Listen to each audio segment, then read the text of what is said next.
for this game. What is up, everybody? Welcome to the God Mode channel. Tonight, we are playing the premiere session of Lucent Odyssey, our open-ended hex crawl Oregon Trail style adventure. I am Jaso, your DM, and who else is joining me on this fine Friday evening? Hey everybody, it's Luke. I am playing Lincoln. Ooh. and Lincoln is Lincoln. Okay. Gonna an order on 20? Order. Doesn't matter. Okay. So I guess I'm next, and my name's Kevin. I'm playing Time R.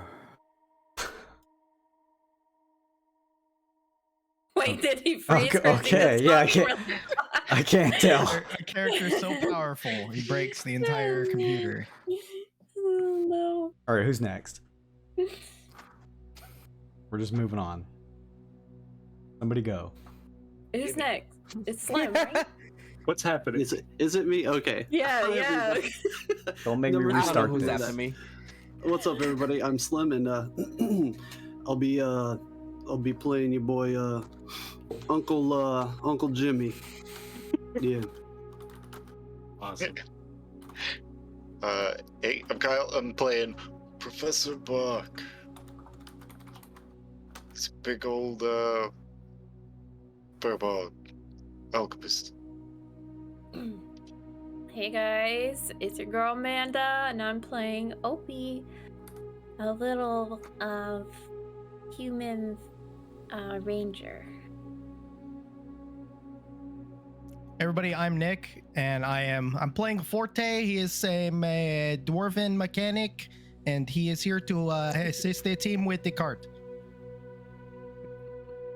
Thank you, everybody. Appreciate that. Welcome to session 1, everyone. It's been a hot minute since we've all played D&D on this channel, so there's going to be a couple road bumps along the way. So please be patient.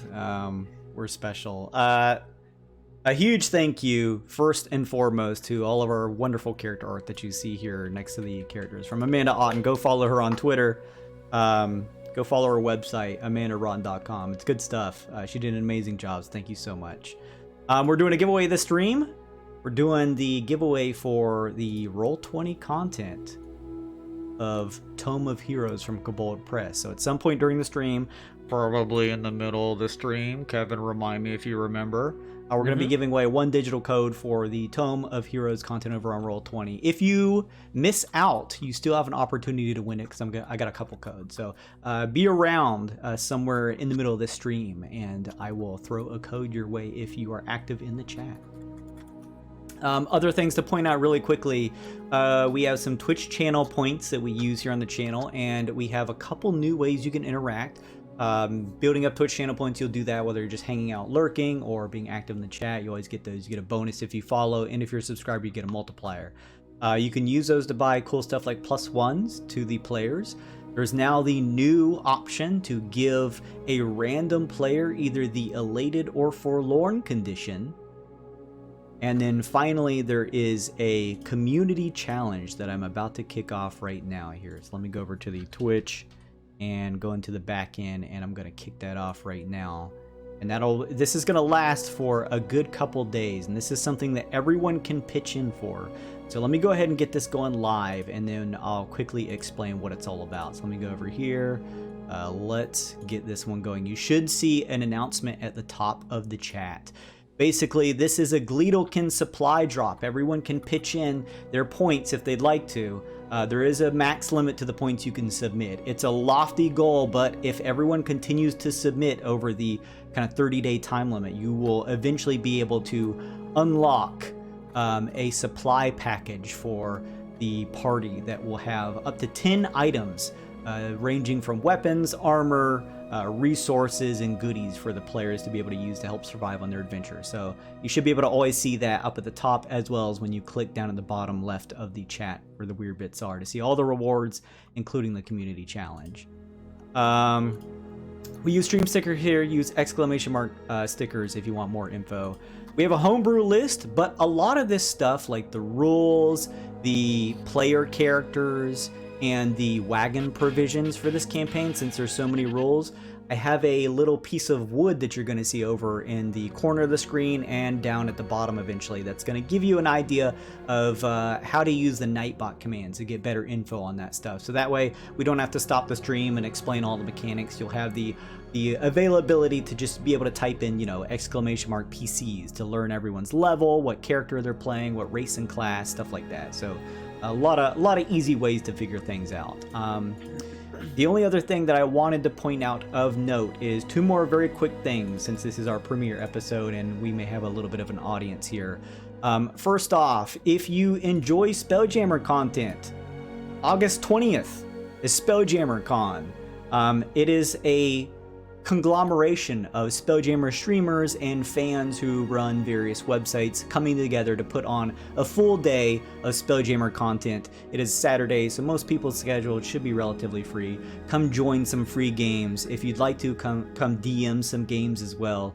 And throughout the day, we're going to be raiding a couple different Twitch channels, doing some one-shots. So it's going to be people like me here at God Mode, Bipolar Dice Roller, Better Than Heroes, Voidfarer, a whole bunch of different Spelljammer streamers. So yeah, thank you for posting that, Kevin. Go join the Discord if you'd like to get more info on that and check it out. I would love to see you come to JammerCon. That's also a couple days right after the official release of Spelljammer 5th edition. So it's a celebration of not only that, but Spelljammer in general, since we finally get some cool new content to chew on. So lots of really awesome stuff. If you're not a fan of the 5th edition content, there's going to be plenty of games that run the gamut from 2E on. So come and join us. And then finally, really quickly, if you enjoyed tonight's stream and you're like, man, I'd love to play in a game that he DMs for people, I will do it for you. I'm a professional DM now. I have a Tuesday and Thursday game. The Tuesday game is all stacked up with all seats taken, but I need one more person in the Thursday evening 8 p.m. Eastern time game to join. Our campaign is called Rise of the Wild Knots. It is set in a Spelljammer setting. In fact, in the same homebrew universe that we are playing in this campaign and all the other campaigns in this stream. So if you enjoy it, I'd love to have you. You get your first session half price. Make sure and go check out the startplaying.games link to join. I only need one more person to join to be able to get that game off the ground and going, but there is several seats still open, so please go check that content out. If you like it, if you enjoy it, it is a pay to play stream, but it's going to be the same amount of immersion in terms of video and audio that you can expect here from the channel. So go check that out, and I think you will enjoy. That's it for my front-loaded shit. Let's give out inspiration and then no recap, because obviously this is the first session. So let me do let's do a little inspiration for everyone, huh? I gave the recap, so I'm immune next week. No. It's a lie. Go ahead and take your recap cards. I mean your inspiration cards. I'm new to this. I've never DM'd before. Oh, sick. I got the double bonus action one. It's a good one. Nice. Then of course, does anyone want to trade their cards if they feel like someone else may be more apt to use it? Does anybody want extra melee reach Uncle by Jimmy. 10 feet? Nobody? Don't All help right. me. Slap somebody from 20 I feet have- away. I'll keep it. I have Ghost Fire. Ooh, Deal damage or reduce damage. That's sad, but the- nice. Is that the only thing your card does, Amanda? I'll trade with you if that's all you got. Yeah. I mean, advantage, obviously, but Okay. also the melee reach. I'm gonna roll the intro while we do some Oh. card trading. Do you want Yeah. it, Kyle? Yeah.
correct.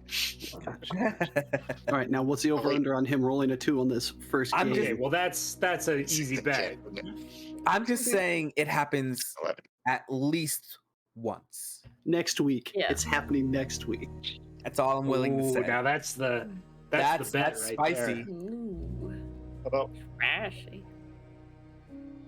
Welcome back, everybody. It's D&D. that's Is all everybody over. happy with their cards? Yes. But it's fine.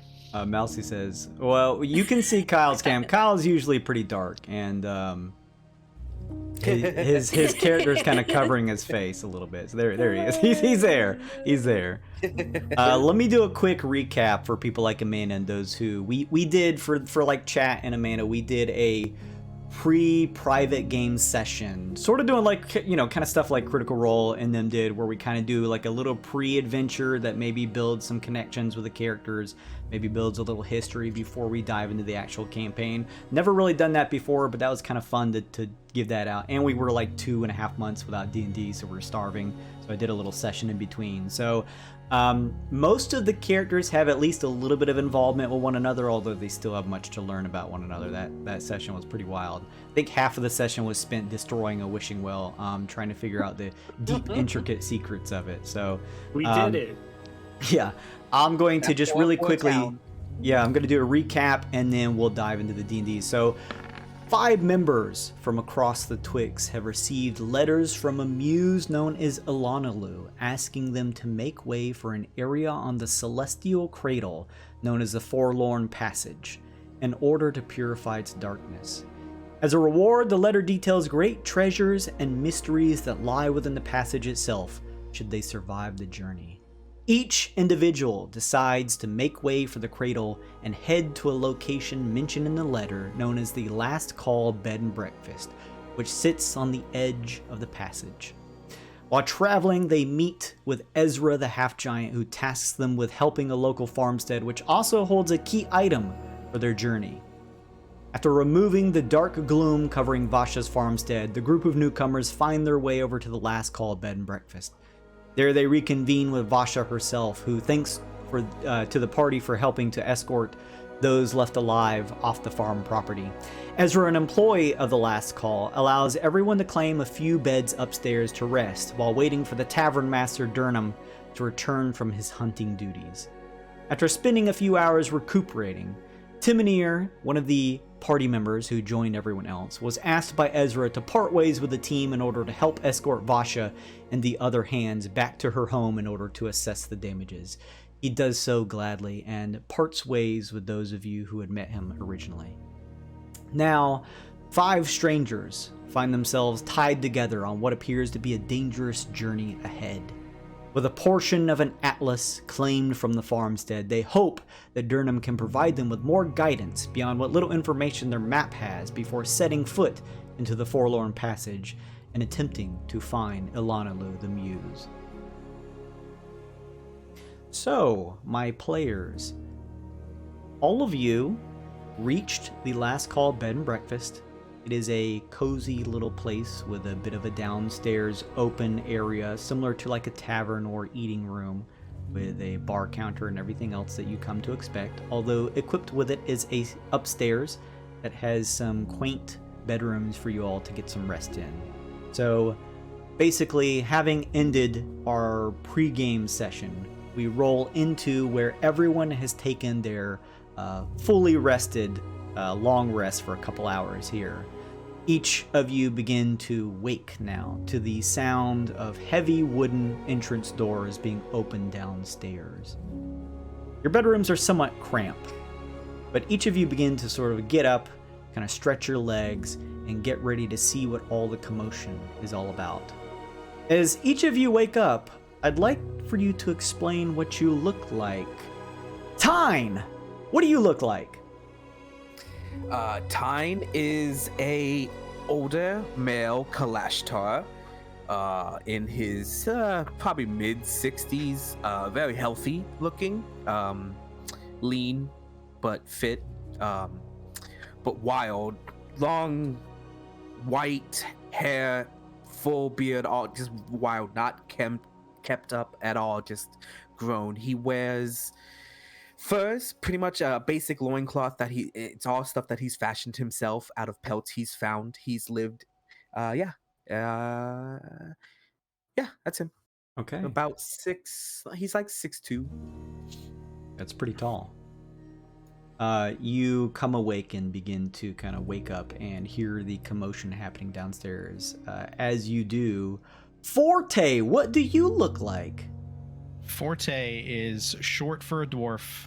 He has an extremely luxurious red mane of hair, very long semi-braided beard that is singed on some parts and smoldering in others. He's kind of covered in dirt and grime and soot. He has some welding goggles and he's wearing chainmail, carrying a big shield that almost looks like a steel door on his back, and a warhammer at his side with a tankard hanging off of it. Very nice, very nice. And he's pretty jacked and tanned too. Oh, He's a himbo. Forte wakes up. Next, Professor Bark. What does he look like? Professor Bark, turns out, is 11 feet tall. I didn't realize furbolgs were that fucking big. Whoa. Pretty tall. Holy Yeah, shit. they're super big. But similar to Taida, but a little more kempt. He looks like he has lived in the wild for all of his life. He has some vestments on that denote him as being a professor. He's got notes, but most of his professorial duties are practical, so he has tools and scales and materials and works all over his room. As he wakes up, he kind of starts working on a potion right away. It's morning ritual. Very Coffee. nice. Very nice. Yeah, coffee. Lincoln stirs? What does Lincoln look like? Well, first, I think he probably just stood stock still in the hallway. all Lincoln night, crawls 'cause he down doesn't- from the ceiling. He doesn't need to sleep. Similar to Professor Bark, he's a big, tall boy. He's about probably the same height, honestly, but he is a sentient mass of bones of various mammals and fur and twine and matted old cloth. He moves unnervingly silently for a giant scarecrow-like pile of bones as he, I guess, creepily almost glides down the staircase to the first floor to join his mom. Incredibly creepy. Finally, Uncle Jimmy. What does he look like? He's a bugbear with a kind of golden tannish fur, about 7.5 feet tall. Big, tall, lanky guy.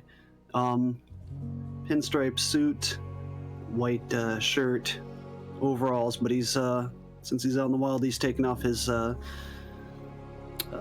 jacket, so he's just rolled up his sleeves with a white shirt, overalls still on, and a big golden clawed hand on a chain around his neck. Just kind of hunches over a little bit, a little lanky. Nice, nice. As you each find your way down the stairs to the first floor, your noses are flooded with the smell of breakfast. Bacon, eggs, toast, and potatoes fill the air. Finding your way down the steps, each of you, you see an open room with 2 to 3 tables and a counter over in the corner. As it is perpetually night here on this side of the cradle, as the cradle is a concentric set of rings all surrounding and encircling a green sun, but this particular area of the cradle is on the dark side. So as it is perpetually night here, a soft bluish white glow from the stars outside spills into the low-lit room. The only other sources of light coming from a few lanterns and a crackling fire in the sitting area. You also notice that at the corner of the bar appears to be a small, scaled lizard or almost drake-like creature that sort of lazily lays with its eyes closed and its tannish, yellowish tail occasionally flicking back and forth. Each of you can hear the sound of pans and metal that can be heard shifting over a stovetop from a kitchen-like area beyond the counter. As each of you walk by, you now see Ezra, the half-giant, the one you met previously, in the middle of cooking the breakfast meal. She stands at about 6 feet or 6.5 feet tall, donning a dirtied cooking apron and overalls. Her exposed grayish skin is covered in light scars. She turns, hearing the sound of the creaking wood beneath your feet as you step down the stairs, and says, "Breakfast is coming along. Grab a seat when you're ready. Durham should be back any minute now." What do you all do? We will do that. Thank you. Forte's already at the table waiting to eat. Go take a chair in the corner or wherever and just sit down and get ready for some food. Lincoln doesn't sit. He stands really close to Forte, though. Is there a window in the room, you said? Yeah, there's a couple windows, yeah. Tyne stands by one of the windows. He pulls out a pipe. It's pure white. It has markings into it if you look close enough, if you're trying to get close. But he pulls it out. He sort of just produces a flame in his hand, lights it, and just smokes and stares out the window. Kind of like Forlorn. Your character's Forlorn? All right. He might be a little. You take a negative one. No, I'm just kidding. He can't. Yeah, It's like, wait, what's the what? trigger word this game? We can't. Yeah, I know, right? That's why I thought about it. I'm like, I mean,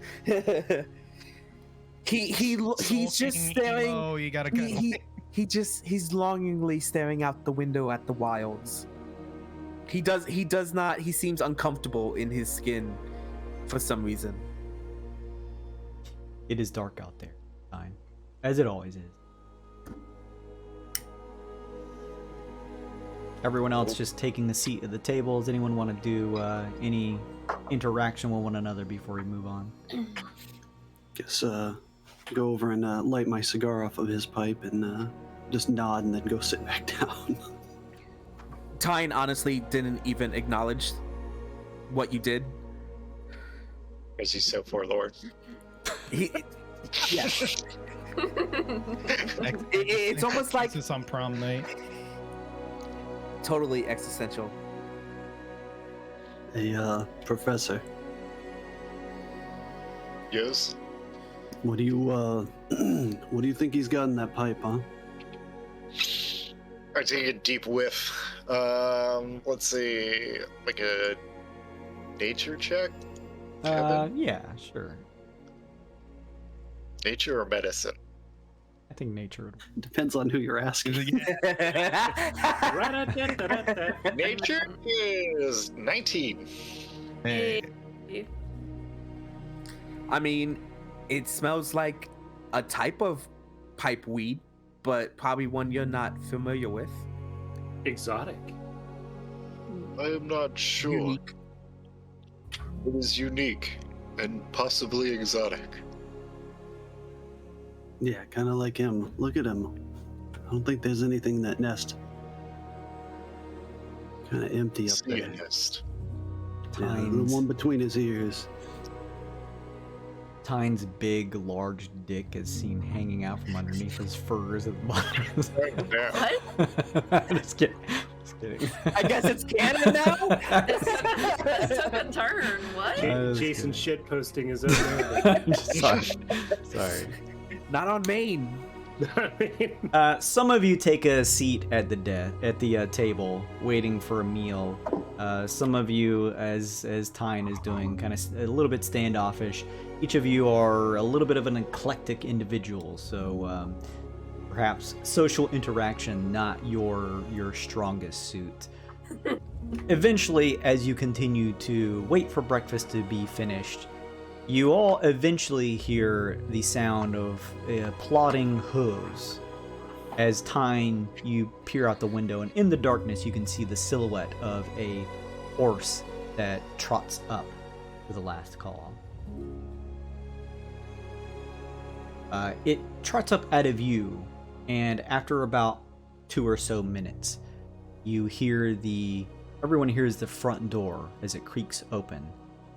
Stepping inside is a short dwarf.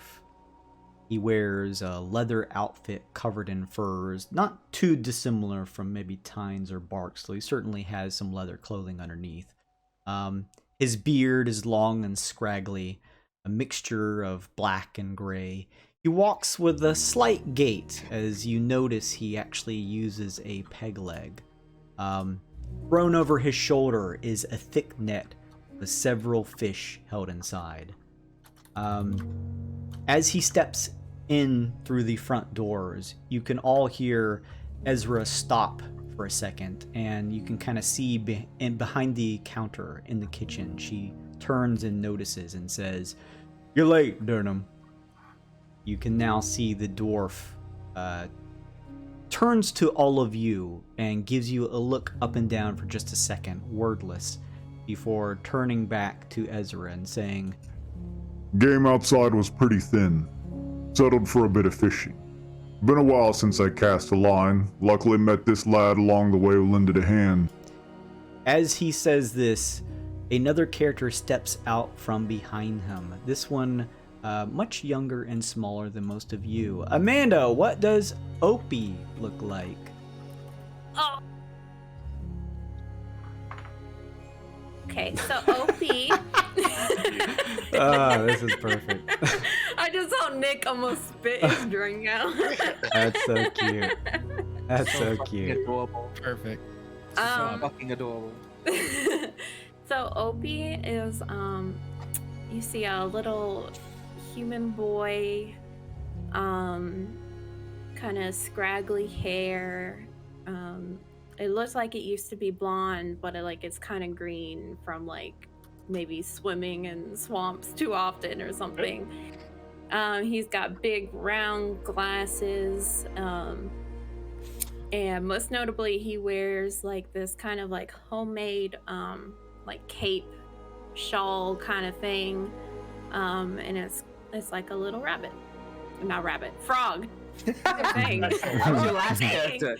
That was last time. Rabbit's my last character. Last minute character change. Yeah, he's actually a rabbit. You're Part like, of Opie will be played by. Hey, I found that donut. And he's young. He's about 13 or so, and probably about. Whose child is this? Whose child is this? Someone come get your child. Probably how tall is a 13-year-old boy? 5 feet? 4'9"? It really depends. How tall is a human child again? I forget. You there, boy. How tall are you? I don't spend very much time with children, obviously. Opie, as you take in the sights, sounds, and smells of the inner room, Durham turns towards you and kind of places a hand along your back and kind of gently presses while saying, "These are the others here. Get to mingling. He then looks to the rest of you and says, Breakfast will be ready here shortly. Gotta cook us up some trout first. Then we'll talk." He then immediately, without saying anything else, begins to step behind the counter and goes into the kitchen area to join Ezra. You said there were mushrooms on the table, Jason? I never said that. Oh no, I thought I heard mushrooms. I don't know why I thought you said there was food on the table. No food yet, but you can obviously hear the sound or smell, not hear the. You hear the sound of, yes, you would hear, but also smell the sound of food cooking. Smells good. Breath of the Wild music. Dinko, Yes, exactly. Yeah. Oh, Tyne pulls out, you're not sure from where, but a piece of homemade dried mushroom jerky. It just sort of munches on it, smokes, munches. There is a frog child. Oh, there. oh, hi. He looks at Lincoln because Lincoln's probably the most weirdest thing in here. Yeah, he's also not sitting down, so. Hi, sir. I'm Opie. What's your name? We are No. Lincoln. Oh no. Lincoln. Okay. I got here last night or this morning, and I helped Durham catch some fish. Good. Breakfast. Illustrious young one. I am Professor Bark. Oh, It is a pleasure to meet you, Opie. likewise, sir. Jimmy's gonna come over and pat you on the head and give you a copper. You're a good kid. Oh, Keep your nose clean, all right? gives him a Werther's original. Werther's. Not the Yeah, let me Werther's. give you some candy. Oh, thank you. Hey there, little one. It's nice to meet you there. Name is Forte. I've seen you meet all of our friends here. Would you like a little breakfast? We're about to have a big feast, definitely made by the dwarf guy that you saw. Oh, yeah. I am pretty hungry, actually. We'll pull up a chair. You may pick from all of them because nobody likes to sit down at a table. Oh, and that's kinda. He's very fun. He's like in his own little room. Yeah, sometimes the medicine that he has is a little bit too strong for him in the morning, but he levels out throughout the day.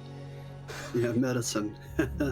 Oh, sometimes Mama Pasta smokes medicine too sometimes. Oh, that's Fascinating. it's very good. Just off chance, he doesn't break sight out the window, but Tyne goes, I grow my own strain. Hopefully it's wonderful and able to go with you everywhere that you go, and possibly able to share with this eccentric group of people that need to focus very hard on the task ahead. Very 420 friendly stream. We have lots of people suffering from the glaucoma in this part. Shut the fuck up. Glock, wait.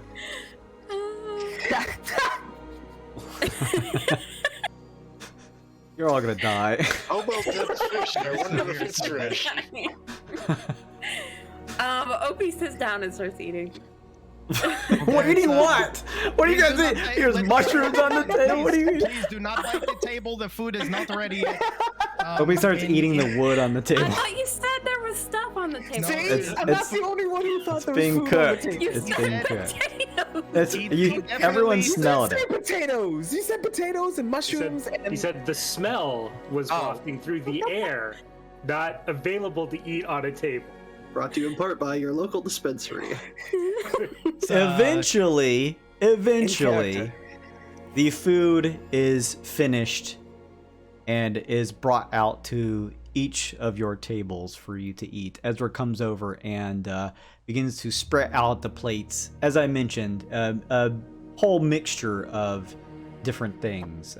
Eggs, now some trout that's been cooked, toast, potatoes, bacon, stuff like that. A hearty meal as it's spread out for everyone here to eat or pick through, whatever you guys do your thing.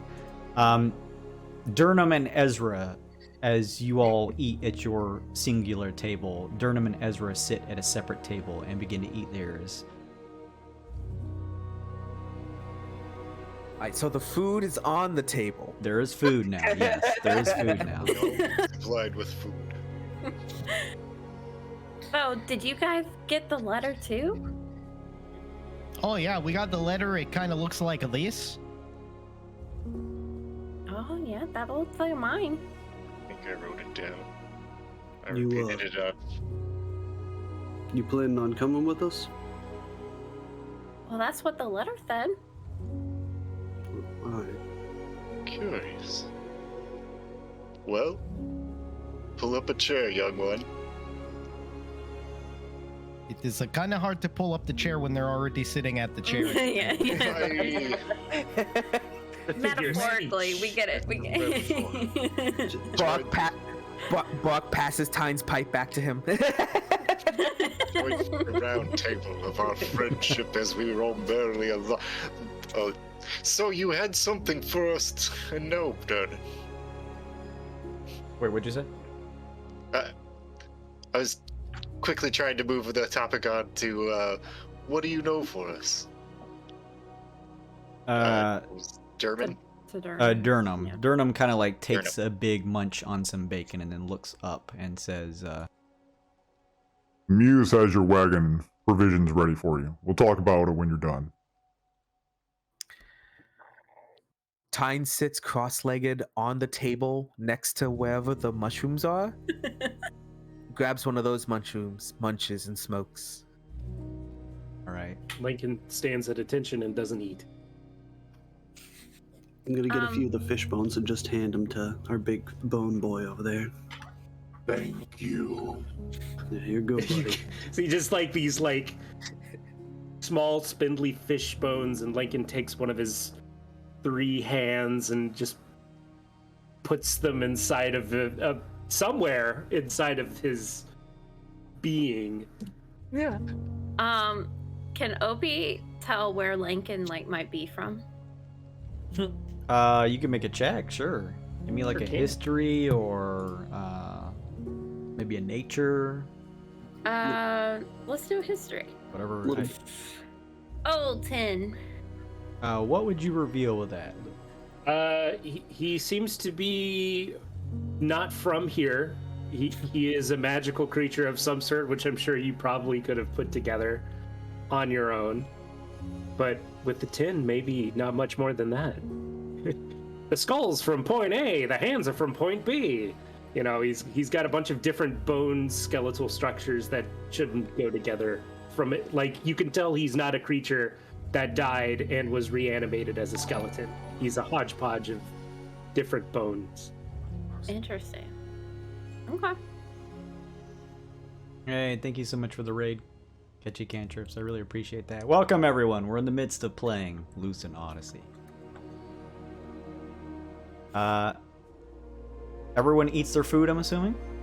Yeah, Professor Bark looks at Lincoln's plate and asks, are you going to eat that, while he's grabbing it off of his plate? We do not require sustenance. That's really quite too bad. Is it? Yes. Well, not for you. Precisely. He puts the fish skeleton back on his plate. Lincoln just kind of takes it from the plate. You It don't disappears and fold into his robe. you don't require sustenance, but is there anything that you do require while we're out? Anything should we happen to eliminate, kill, whatever, maim something? Do you need like bits of it for yourself, or I mean, Lincoln just kind of tilts his head like he doesn't understand what he means.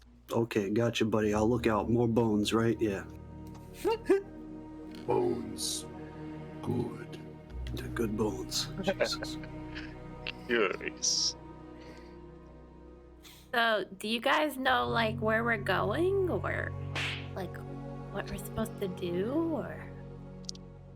We must go further.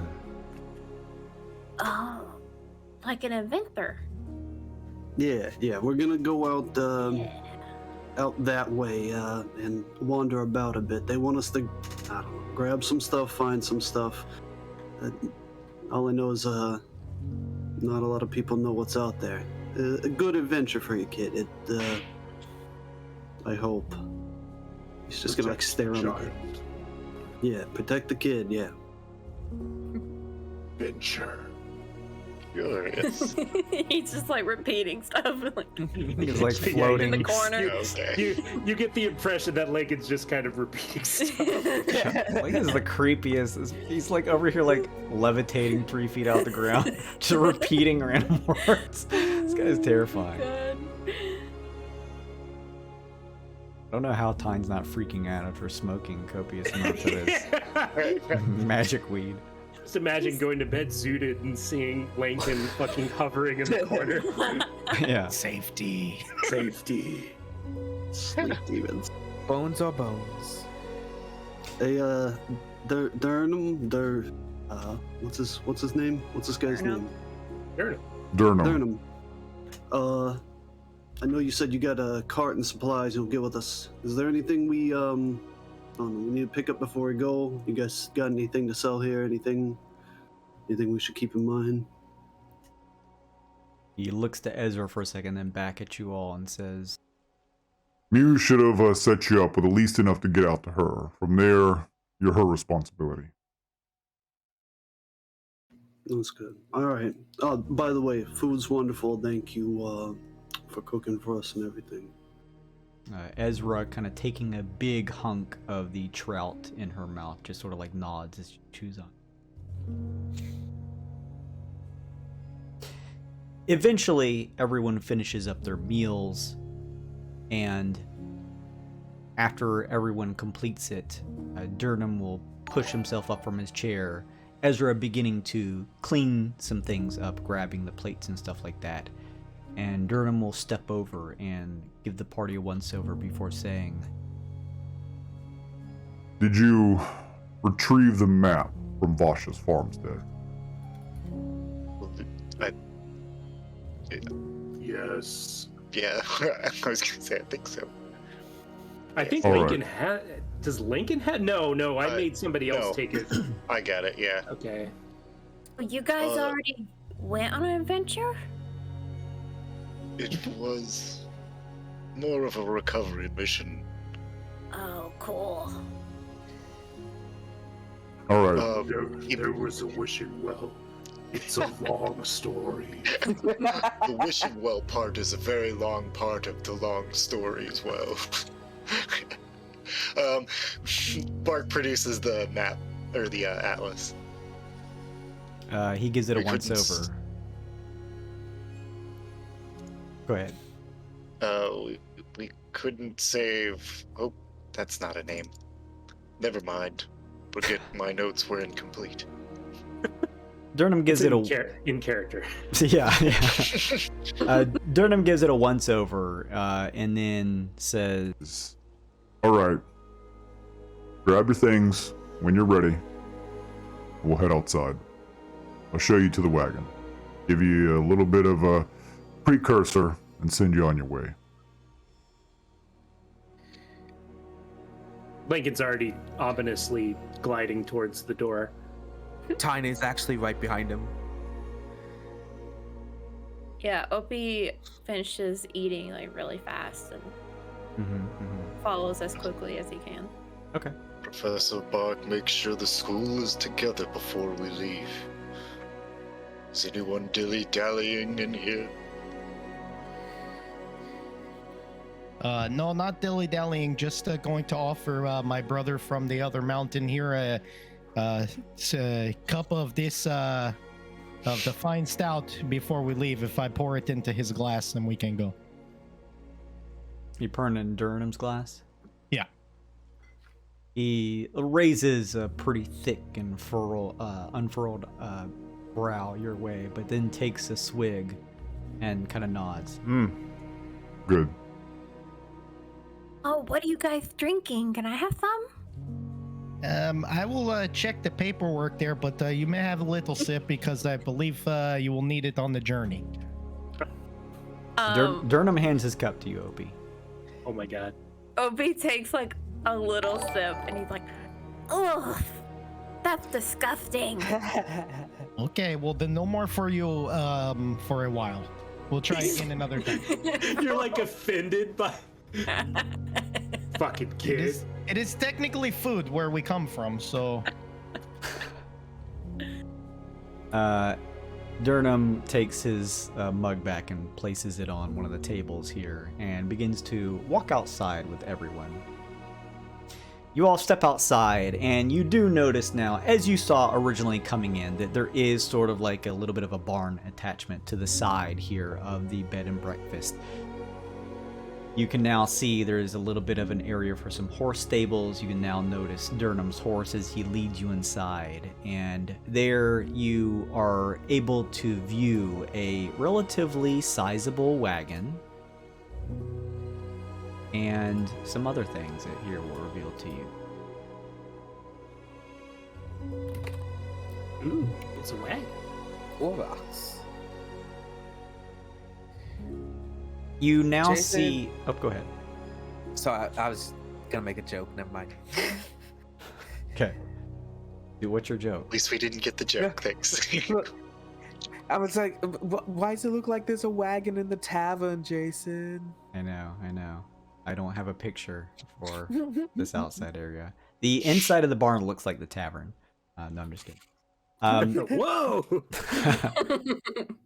As you all enter, you see the large tarp-covered wagon here, and can now see that there is a bit of supplies within. You also see a number of interesting smaller creatures that are about 4 or so feet tall, kind of shifting back and forth, moving supplies. They look like, to those of you who may recognize them, they kind of look like goblins. But they're very small, and interestingly enough, like almost all of their body is covered in, you almost think for a second it's just like literally like a bag. It's just literally made of leather, and it looks like a bag that just sort of like covers their entire forms. Their arms are kind of like poking out from holes in the sides. Their small feet as they scamper along, poking out from holes at the bottom. And you can just see the barest tip of their sort of long, scraggly noses and long, pointed ears that stick out. A small tuft of wild hair at the tops of their heads. All of them different shades of greens and purples and oranges as they kind of just shift back and forth. What looks like loading up the wagon. Some of them actually carrying the reins of what looks like this large oxen-like creature over to the cart itself, as Durnham turns to all of you and begins to address you and says, All right, let's break some things down here that you've been given for your trip. This is your wagon. This is an oryx attached. Are any of you familiar with the creature? Probably very. Are they native to the Yes. region? Then yes, I would yeah, be. you've probably seen them in the wild for a lot of them. Then Tyne walks up, and just pets it. Lincoln runs his skeletal finger along one of its horns. It does that thing where it like kind of shakes its head, like it's not freaked out, but it's just like, what is this? This is my life now. Durnham says, Keep in mind that this is a beast of burden, not a pet. So don't go trying to ride this thing around, and keep it attached to the wagon at all times. he reaches into his leather outfit and pulls out what looks like a copper token. You know, probably about 5 or so inches by 5 wide, and hands it to one of the party members. On it, you can see carved into it is the image of what looks like this oryx that stands before you here. This is a draft token. You're going to want to keep this. You may be able to trade these in if you find others in the passage for other different types of mounts. But you'll need to be at these stables to hand to be able to do so. So it's like a rental key. Pretty for much, the, yes. for the Auric. Yes. So like we couldn't like go somewhere and just like trade them an Auric. We need to have the accompanying token that goes Correct. with it. Correct. Okay, makes sense. It's like our license. He also comes over and kind of points down, and you notice this oryx is female, despite having relatively long, burly horns, and says, This here is a special breed. Those of you may be aware of it who are welcome to the cradle. This is a cradle oryx. It has the ability to give milk should you have something to put it in. and as he points this out, I'll now show you in your journals here, you have, as a draft animal, the greater oryx is a stat block. Ooh. Same Fresh exact dairy. stat block as the Cradle Arcs, except this one has the ability to give you fresh dairy. Each day, the Cradle Arcs can produce enough milk to cover the nutritional requirements of 2 medium-sized humanoid. Nice. Unless it's- Lady art. There it is. Milk made it into the next chapter. It'll never stop. Durham begins to walk around now, walking away from the Aurochs and pointing to the interior of the wagon, which you can see is there's an open space in the front and the back, similar to most wagons, underneath the covering, and says, Wagon's got a good couple of amenities. 2 water barrels, each of them full. A stack of draft feed, enough for what should last you the entire trip. Fingers crossed. And I threw you in a stack of wood just in case you need it for repairs. Or to start a fire. Durham explains to you that at a normal pace, each of you will be traveling 6 miles every 2 hours, which is going to be a hex on the map. He tells you that you can do this up to 8 hours a day without pushing yourselves over the limit. So you're welcome to move more than that, but you may incur penalties for doing so. He turns and says, You all got a letter from the muse, right? Produce the Oh. letter. Oh yeah, the letter. Everybody showed the letter with the seal on it, please. Yes, sir, right here. And Opie just holds his up. A letter was delivered. All right, good. Yeah, I got it Durham right here. says. He left it Yeah. on his bedstand. He kind of like holds up a hand, like he doesn't need to see them, he's just asking, and says, I have to imagine you don't know much about the passage. Get a lot of people coming in through bed and breakfast, travelers, hunters, opportunists, thinking they're gonna make it big when they go in. Yeah, You're I'm gonna gonna make wanna- it back. Not many. Here, take this. you see him fidgeting in his back pocket a second before pulling out a small clockwork watch. It seems to be ticking, and hands it to each of you. They want to keep track of every 12 hours while you're in the passage. It has a special shift between what you would consider daytime and nighttime. A rarity here on the dark side, but you'll figure it out once you get in there. We each have a watch, or is it just one watch? Just one watch. Okay. Oh, a trinket. I will take that. Who took the Auroch key thing? Yeah, I got that too. Okay, cool. Like he puts the watch on, it just slides off his hand. Bony wrists. That map that you recovered from the farmstead, I noticed it had an X on it when you showed it to me. You're gonna head due east, get to the X. There, provided the muse is correct, you should find this Helper's Hand Guild. That's where she'll be waiting to fill you in with more details regarding whatever these services are she needs from you all. One last suggestion to each of you. If you think it a good thing to do, I'd suggest assigning a navigator, provision tracker, scout, forager, surveyor, and journal keeper. He says these things. Do At you- Wrangler. Navigator provision. Is there a associated skill with each of those? In the rules, there is, yes.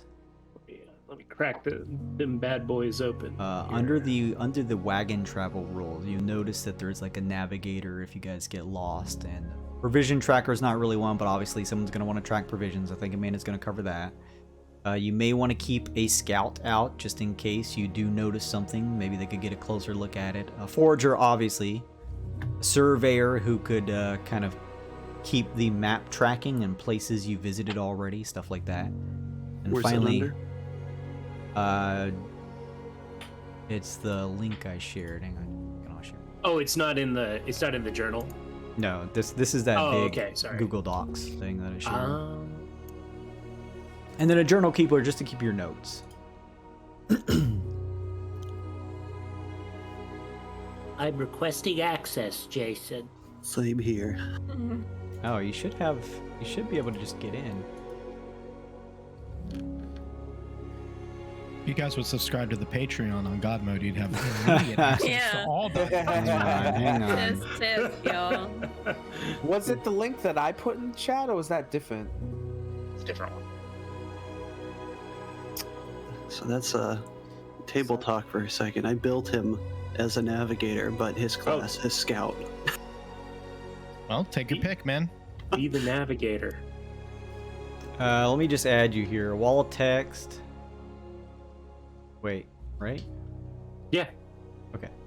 And then. Jeez, docs me live on Twitch. Yeah, sorry, right? Sorry, my bad. My bad. My And he bad. didn't say at what. Yeah, I should. No, over- it's fine. No one heard anything.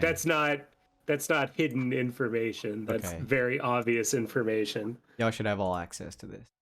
Oh, thank you. Mhm. Thank you. That is the same link that I. Yeah, but his is better because he Oh. sent it.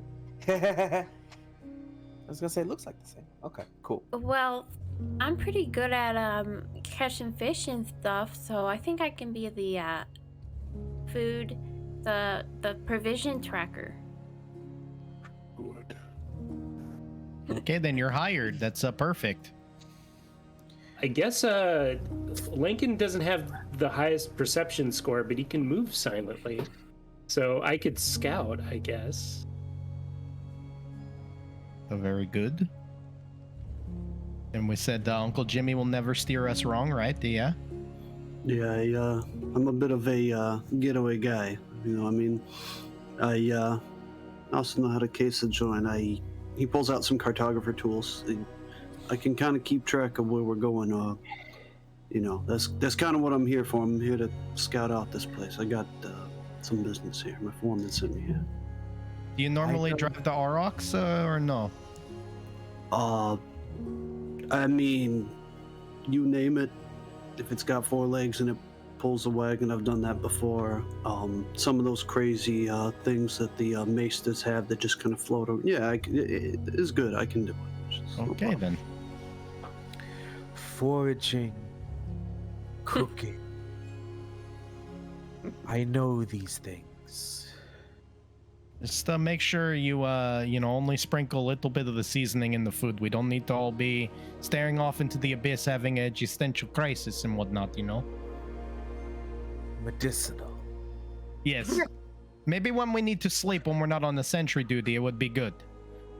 Yeah, Lincoln is sentry. We do not require rest. Well, I'm learning new things every day with you guys. That's good. Okay, put as much seasoning as you need to and do it. You don't have to sleep, Mr. Lincoln? Lincoln just looks at Opie, just dead stares at Opie, slowly turning his head to Opie. We'd like to limit the amount of questions we ask the Lincoln. Yeah, he makes a good security device. You just ask him a few questions and his alarm goes off. No, we don't ask too many questions. It does not like it. Just say thank you and keep walking. Opie's over at the Auroch, scratching its little nose. That's a better place for you over there. The professor, you are a esteemed learned person. Would you like to lend us a hand with any of the things that need to be done? Oh, what was left over? Navigator, provisioner, provision tracker. What can I do? I'm very good with lots of tools. Let's see, I can cook and Yeah, this doesn't mean you have to like be stuck in your role. This is just like, hey, you may want to just maybe occasionally have someone focus on this if they're good at it. But people can dabble. You got good perception? it's okay. Yeah, +5. Yeah, we can tag team that scouting then, because I can move quiet and you can see stuff. I can see things.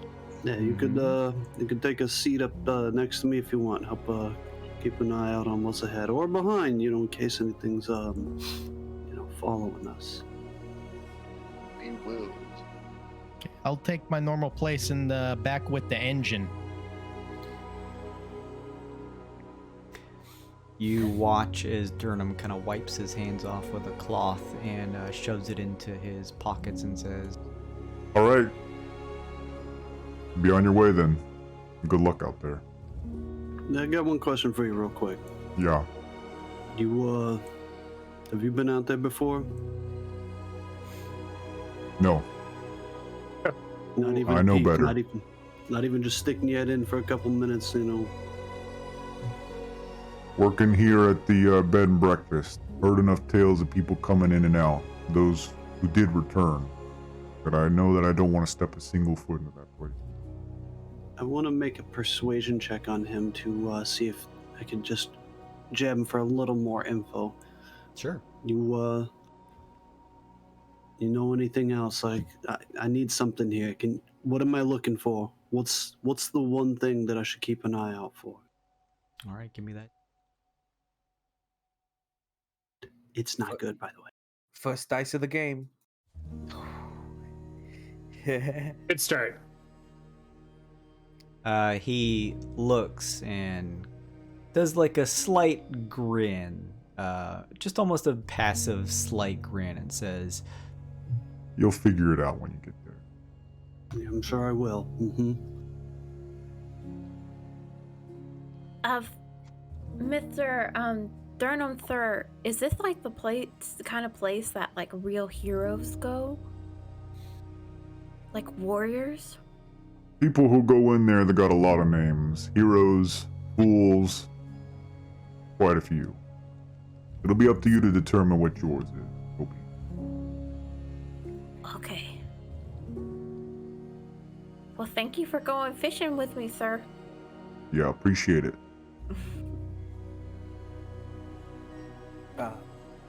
Tyne's gonna look at the Auroch and ask it how it's doing. Which Nice. It's a living. He can understand my speech thanks to Speech of the Woods, and I can decipher its noises and motions. Okay. Let me see. Can understand your speech and you gain the ability to decipher their noises and motion. Okay. It makes like a big and shakes its head, and you get the sense that this is not a particularly complex beast as it responds, hungry.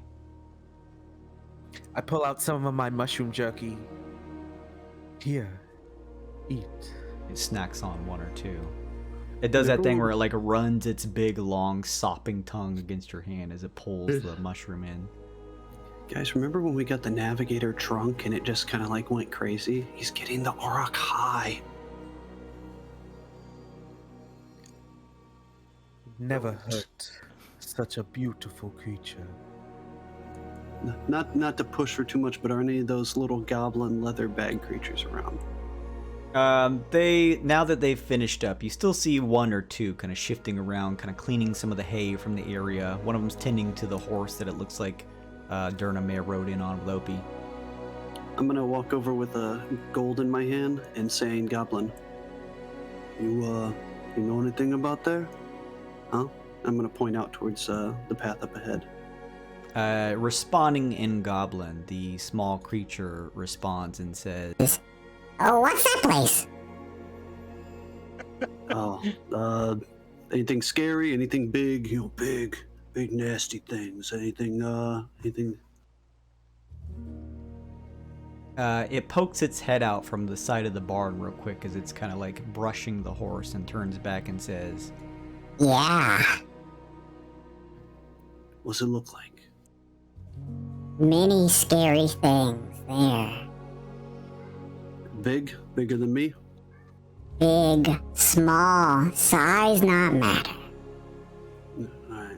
I'm gonna toss like a gold coin in his bag and say, yeah, thanks, man. This food?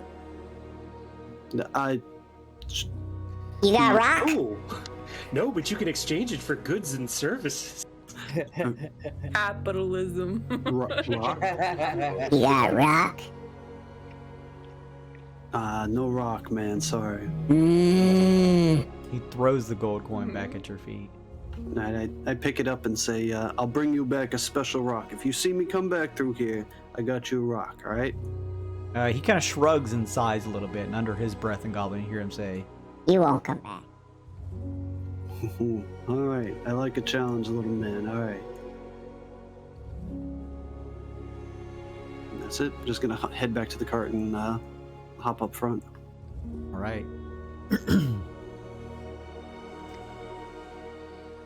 Okay, is everyone ready? All aboard. Durnham waves you all goodbye as you begin to head out, heading down on the trail, leading towards up ahead in the darkness of the perpetual night. You can see a series of craggy cliffs that rise up, almost forming like a border of this place called the Forlorn Passage. Though you now see, as the wagon begins to trek along, you all walking alongside it, that up ahead, still following the path, appears to be a slight opening, a split in between the crag that would allow you to enter as you continue to press on. Well, I guess this is the point of no return. If any of you have doubts, you should turn back now. I have a lot of doubts, but I also have a good amount of hope to balance it out. So let us just call it even and keep going together, because it's the only way we're going to make it happen. Yeah, that sounds good. Think we will not return. We will return. Yeah, that's what I want to hear. Yeah, we're coming back from this. Some will be dead, but we will return. As you continue along with the Aurochs pulling the wagon and you walking at the sides, you now begin to notice several signs that are written in various languages, but the common thread between them all is stop now, do not enter. In all hope, you enter here. Last chance, we're really not fucking kidding, guys. You want to override your save. Once you leave this area, you can't go back. How about you, young one? This is a dangerous place. You have a lot of life to live. Well, my moms have always told me about this place, and I mean, it's this. They're gonna be so stoked when they hear I went here. Do they even know? Do they even know you're going I don't even know how to respond to that. Yeah, Bark would not be dissuaded by that and say, well then, through the passage that we go. You're promising you're not forging that letter from the muse, to do some sort of runaway from home maneuver? Me? Yes. My mom sent me away from home. I'm on my pilgrimage. I have to get strong and return like a warrior. Well, you're going to be the best warrior after all of this nonsense that it just said on the sign, I'll tell you that. I hope so. Bark yells from the end of the passage, come on now! You all... Imagine... Oh, go ahead, sorry. Imagine going on your pilgrimage on the very hard difficulty. It's very crazy circumstances to be in. Double black diamond, first try. It's need to stick to the bunny slopes first, but here we go. Fucking full tilt, boy. We will protect the child. Younglings are prone to fatality on adventures. I like this Lankin, but I did not like what it says. Fatality. What does that mean, sir? It's get in the cart and we will explain the vocabulary lessons as we travel. Yeah, you're gonna get some education here. That's the professor's job. He's gonna teach you right. Oh yes, we have a professor on the trip. Yeah, so follow that one. You're a professor? What do you study? The other side of this crag is what I'm studying. Oh, Nature. It's beautiful or terrible, I haven't seen yet. Yeah, look at this team. We're gonna do great. Must be protected. Yeah, I know it's not on the list, buddy, but Tyne, if our big beefy friend up here gets a little upset, you talk to him, all right? I know you look like you're friends with him, all right? You help me out there? He is okay. That's good. All right, let's do what the professor said and skedaddle. Let's get over this. I can't describe what I'm looking at. Oh my. You each hear the sound of the plodding hooves of the oryx and the shifting of the wood. The wagon continues to press on. Not very far before you reach the opening of the crag here that sort of separates like a wall between what is on the outside and the entrance entering into the Forlorn Passage. You begin to pass through now. Two high-rise rocky points raise up on both sides. It's pretty dark, still as it is perpetually night. And finally, you step over the threshold, entering into a new area now. It appears just as dark as it was for just a second previously. However, the sky begins to light up. Wonder for a second what's going on here, because it is always night on this side of the cradle. However, you begin to see up in the air, illuminated with a brilliant, scintillating radiance, is about 200 or 300 feet up in the air, a massive swarm of what look like shining beetles just fly around in these huge patches, almost like clouds above you. The light that they give off so bright that the area is kind of similar to the image here now. It provides almost like a twilight that you can see. It's just a little bit brighter than dim light, so it doesn't impair your vision. It's almost like a slightly darker day as these massive swarms of these creatures fly all around in the air. They move together in these bunches. They sway and move, almost like dancing in between another, as they form these long ripples of swarms that kind of pass over and overlap and interject into one another, almost like a shifting, moving, dancing aurora in the sky. Up ahead, you see the vast, open plains and grasslands of an area ahead of you, separated out at the far ends by those crags that extend out for some range before sort of cutting a path east and keeping you contained within. Out in the distance are patches of fog, and amidst them you see these high-rise structures. They look made of stone that stretch up into the air, tens of stories high. You wonder for a second exactly what they are, but as your eyes adjust to the light now and you see ahead, they are massive, towering tombstones. They are carved with a language you do not recognize on them by some massive hand that unknown origin. They crop up throughout this area. I'm going to now move you from this map over to your official map. Sounds nice. Sounds homey. As you scroll, as you kind of like scroll out your map to take a peek at it, you notice the dotted area where your wagon is on the far left. And slapping the watch onto the map, you see now it shows just a couple minutes after 12.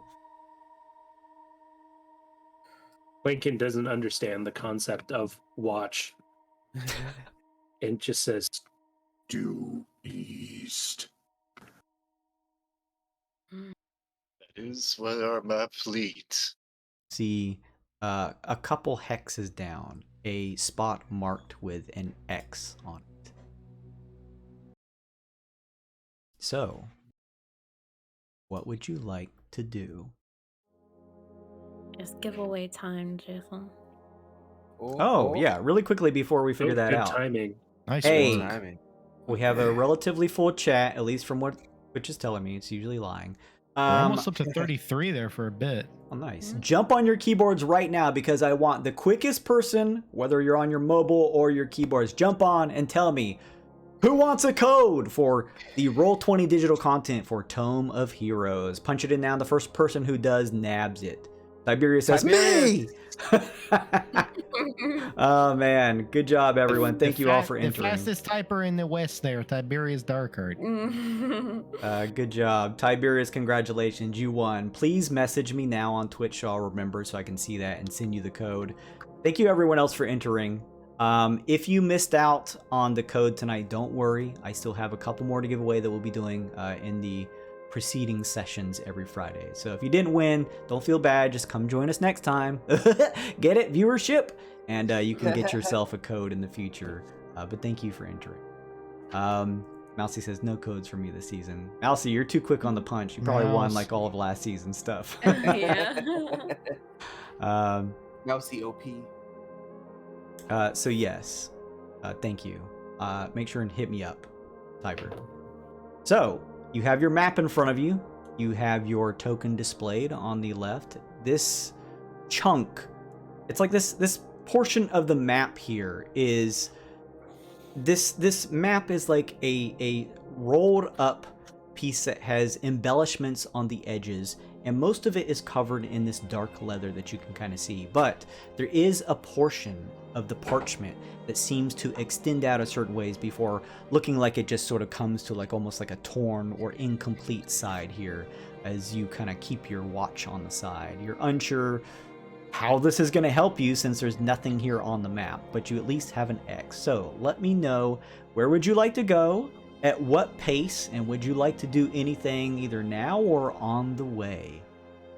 Anna, Jason, you have a +1 from Anna. Oh, thanks, Anna. Appreciate that. Our first decision. Ready, losing. Is is there a wall between where the people sitting out front are, or is there like a little window in the wagon? Oh, the wagon truthfully is a little, with everything inside, there's still room to put things in, but it's not comfortable enough for anyone to really sit inside of.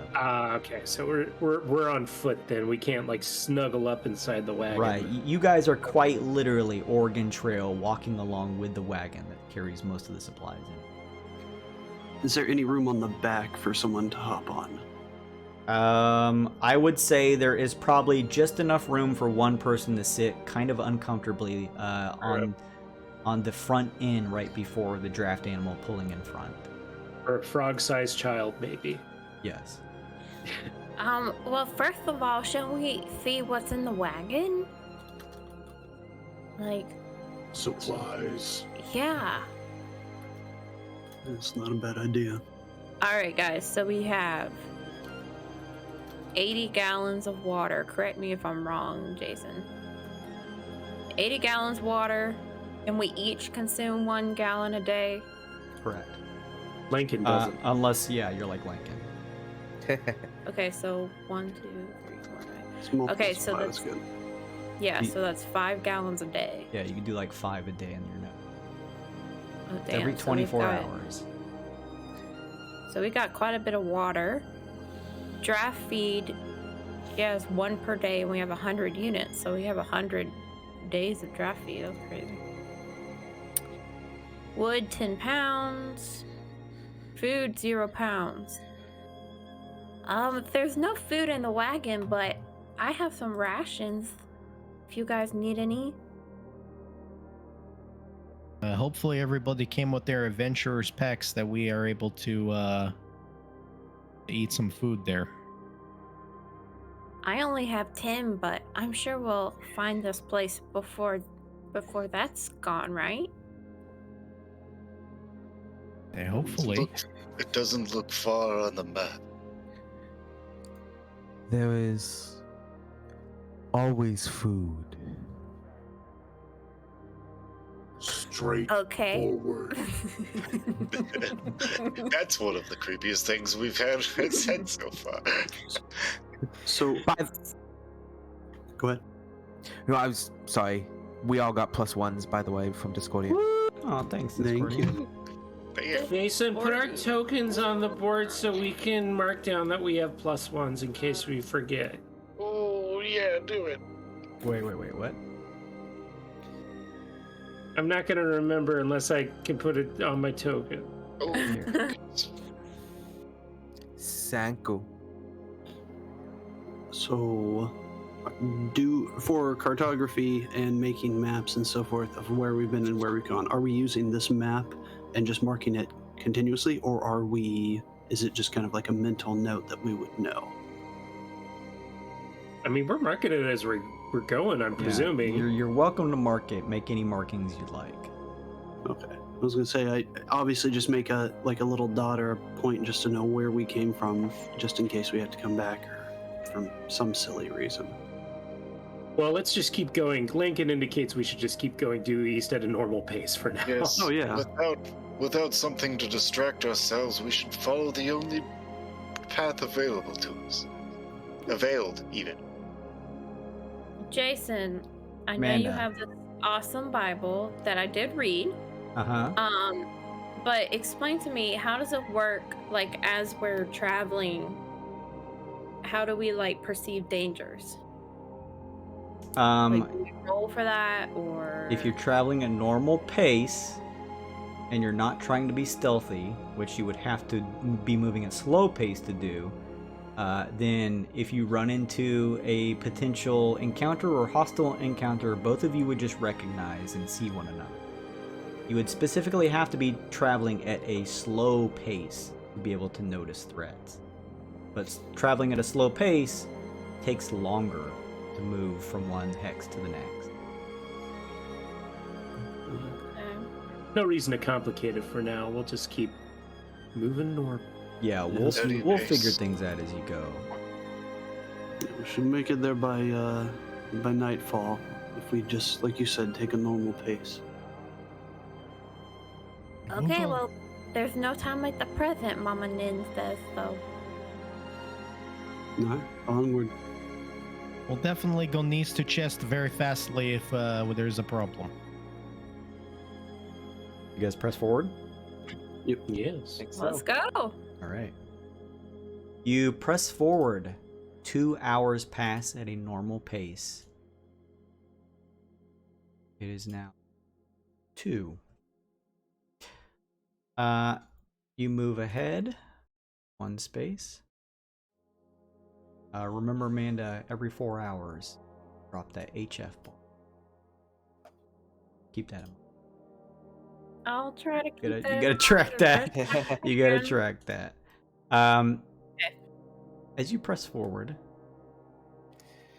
you continue along, and as you move through what looks like a dirtied path here, there is still, like, not as prevalent as was before entering the passage, but there is a path here. As you continue along, you notice that there is a wide chasm that is up ahead that spans across. There is what looks like a stone bridge that seems to cross the gap. There appears to be some sort of, like, upside down kind of U-shaped wooden building at the far end of it. You could probably go around the chasm, but it would probably take an extra day or two because you'd have to move around the square, or you could try to just go across the bridge. Ford the river. Always ford the first river. Meta knowledge. Well, we have plenty of time, and I, for one, am keen to explore this mysterious lands. Well, how sturdy does the use a land bridge, you said?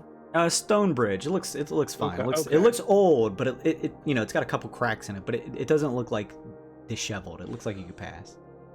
Mr. Forte, sir? You're like you're like a builder, right?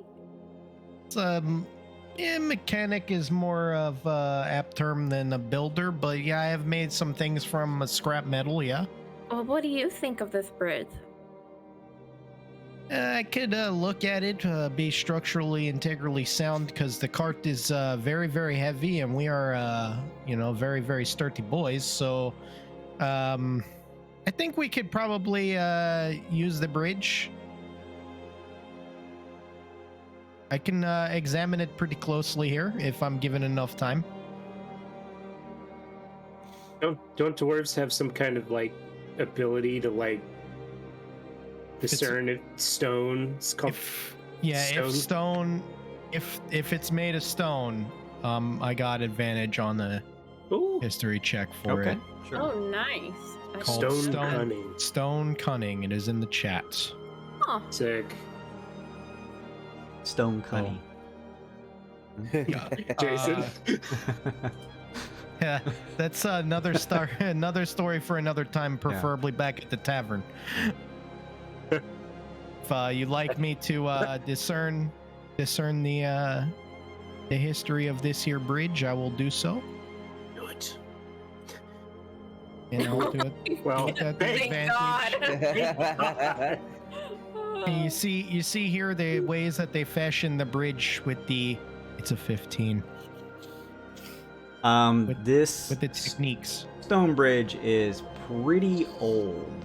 It has seen a lot of use, as it looks like most people have decided to take the bridge, those who have moved in and out of it. But it seems as though it will hold everyone fine. Well traveled, but still in pretty good shape, despite its age. Stone bridge is a stone bridge. If good craftsmanship lays a foundation, that thing can stick around for a long time. Definitely looks sturdy enough. You can see a lot of the grooves are still aligned. There's not a lot of weather and wear on it, so I feel like if we go at the slow and steady pace, we don't rock it very much, we should be able to get across. That sounds good to me. Drive a straight line, please, Uncle Jimmy. On it. Go straight across. You all walk along with the wagon pulled by the orcs passing across the stone bridge. As you near the other side, the foundation, the structure of this kind of wooden crossways buildings is set up. And as you close in, you see there's like a little booth with a little opening attached to one of the sides of this kind of upside down U-shaped building. And poking its head out looks to be, it looks like a dwarf, though its skin is much more of a darker gray and its beard a silvery white. From under the bridge? From out of like a booth connected to the building at the end of the bridge. Oh, okay. It rings a bell that you can hear from within the booth, and you see a large steel gate quickly begin to drop ahead. No, please, we need to get by. Should I talk to my cousin over there? Cousin Benny. Lincoln will hover ominously behind Forte as he goes over to talk to him. Okay. I have ethereal muscle. It's amazing. The two of you begin to head over. As you do, there is a door on the opposite side of the stalk of the building that opens, and you see a pair of what look like these similar gray-skinned dwarves that are wielding clubs in their hands, just sort of watching you. The dwarf or gray-skinned dwarf within the booth pops its head out and sees you approaching and says, "Hey! It's all for using the bridge, trying to keep an eye out on everyone, setting up things to help people. Gotta pay to keep it maintained." Doesn't look like it was being very well maintained from that check Forte made. I'd say I agree. It's on the low end of being maintained, kind of maybe exploited is more, I would say. Hello? I'm not too sure what mountain you come from, but I'm Forte, and this is these are my friends back here. We'd like to pay the toll. How do you accept? Come from under the mountain. It'll be 5 gold pieces for each of yous. Oh, they 5 for the each. Is that 5 for each of the wagon, or 5 for every individual soul? Each individuals of yous. Oy. One moment, I would have to take a consensus and a donation, if you will, because I cannot I cannot make the payment. We accept Bitcoin. Yeah. Well, it does say crypto on the clock, so I mean, Forte will wave and go back to the wagon. Lincoln doesn't turn around. He just stands there staring at the guy.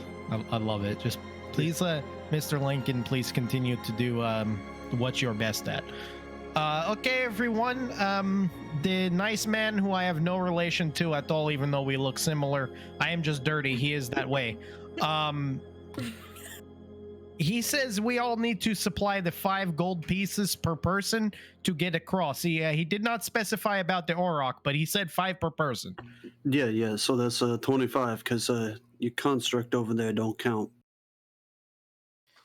Uncle Jimmy, this is the reason why I need to learn from you. Professor Bark, do you have anything you want to add in? Do you all have that kind of a money? I have 10 gold pieces on me. I come from a modest background, and I spent all of it to get here. So, yeah, I got 5 for you. Maybe show them that token, unless we're being swindled. You see over in the distance Lincoln slowly pulling out a knife. No. Hold on. Forte is kind of like jogging or running as fast as he possibly can, being very, very short. No. Do not produce the sharp object. No, it's not time for this. We don't do this. No, please, away. Yes, thank you. I would love to see you use that, but not on them. Not on them right now. But they are soft and made of meat. I agree with you 100% there, but not this time.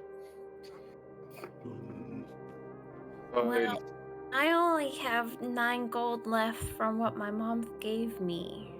You're gonna rob this kid of his fucking inheritance for these swindlers? This is very bad. I do not. I want to speak with the door. Hello again. Okay. We are. We are. How to say, on a mission here from the muses.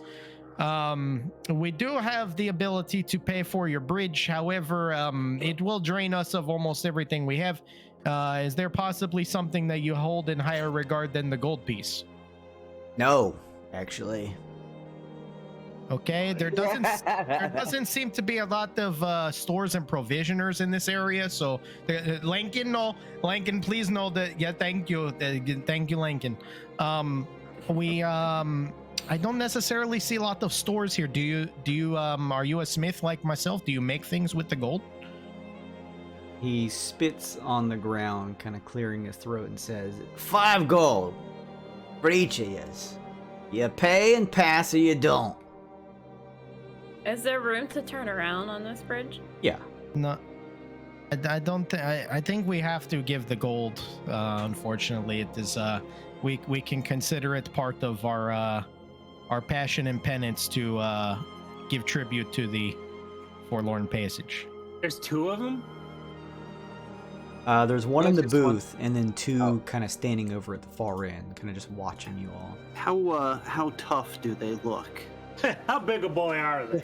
Yeah, I'll take an insight if you want. Sure. You wanna kill him? Go for it. Meaty boys over there and do some intimidation. Hey, I've got a beefy intimidation check. Okay, well, if you guys want to square up on them, I've talked to them. They look, they look like they are rough and tumble, some type of race of maybe dwarves or offshoot, Jimmy. They're relatively well musculatured and have their bearings of scars. They look like they can definitely survive out here and willing to put up a fight. Guys, I forgot. Diplomacy is over. I forgot till just now that I'm a swarm keeper, so there's like a bunch of like little just remembered that. So there's a bunch of like little fireflies all around me. Oh, they're fireflies. That's so that's fucking awesome. adorable. I It's gonna love be so sad when your character dies. I was hoping it wasn't like pigpen and fleas like everywhere. Positive juju. Hey, if I say it, it won't happen. At this point, Bark appears over, what's your name? Forte's shoulder. It says, "We will give you 5 gold to pass. That is plenty for the cart." Well, yeah, that's what I'm asking. Come on, cough it up. You will get 5 gold, and you will keep your lives. Well, I mean, 5 gold per person, yeah. No, 5 gold. No, that's not what I promised to each of you. I opened the gate at 25. As he keeps talking, the wooden door on the other side swings open, and he stops talking. You notice on the other side is stepping out from within another, what looks like gray-skinned dwarf, who says, "Come on now, boys. Let's show a little hospitality to the group." And you see that this one has a mechanical silver arm. And as they speak, you see that his teeth are all a silver-coated nature. And he is chewing on a toothpick that he kind of runs with his other normal hand finger. He has thick black hair that is well kept as he steps over and says, "Now you folks are just trying to pass on through. Nice to meet you. The name is Vols. You'll have to forgive my boys here. They're just looking out for the upkeep of the bridge. How about," he says, looking back over to the other gray-skinned dwarves, "you take your 5 gold and we'll let these kind people through. Is that a deal for you all?" I will shake on this. 5 gold, the whole caravan goes. He says, "That sounds fine with me," and extends out his mechanical hand. It's a fine craftsmanship there, Mr. Voss. He grips it hard, maybe a little too hard, and says, "So, what's each of your names? What you planning to do while you're here? You scavengers? You hunters?" And I'm Forte, and he'll definitely grip it back as hard as he can, kind of denting it, because Forte's very, very strong. And also a dwarf, and dwarves like grudges, so That's a grudging. these are all my friends. They will introduce themselves in kind as they go by, but they're all my friends, and we're all thankful for your hospitality, and I hope your mountain is very prosperous.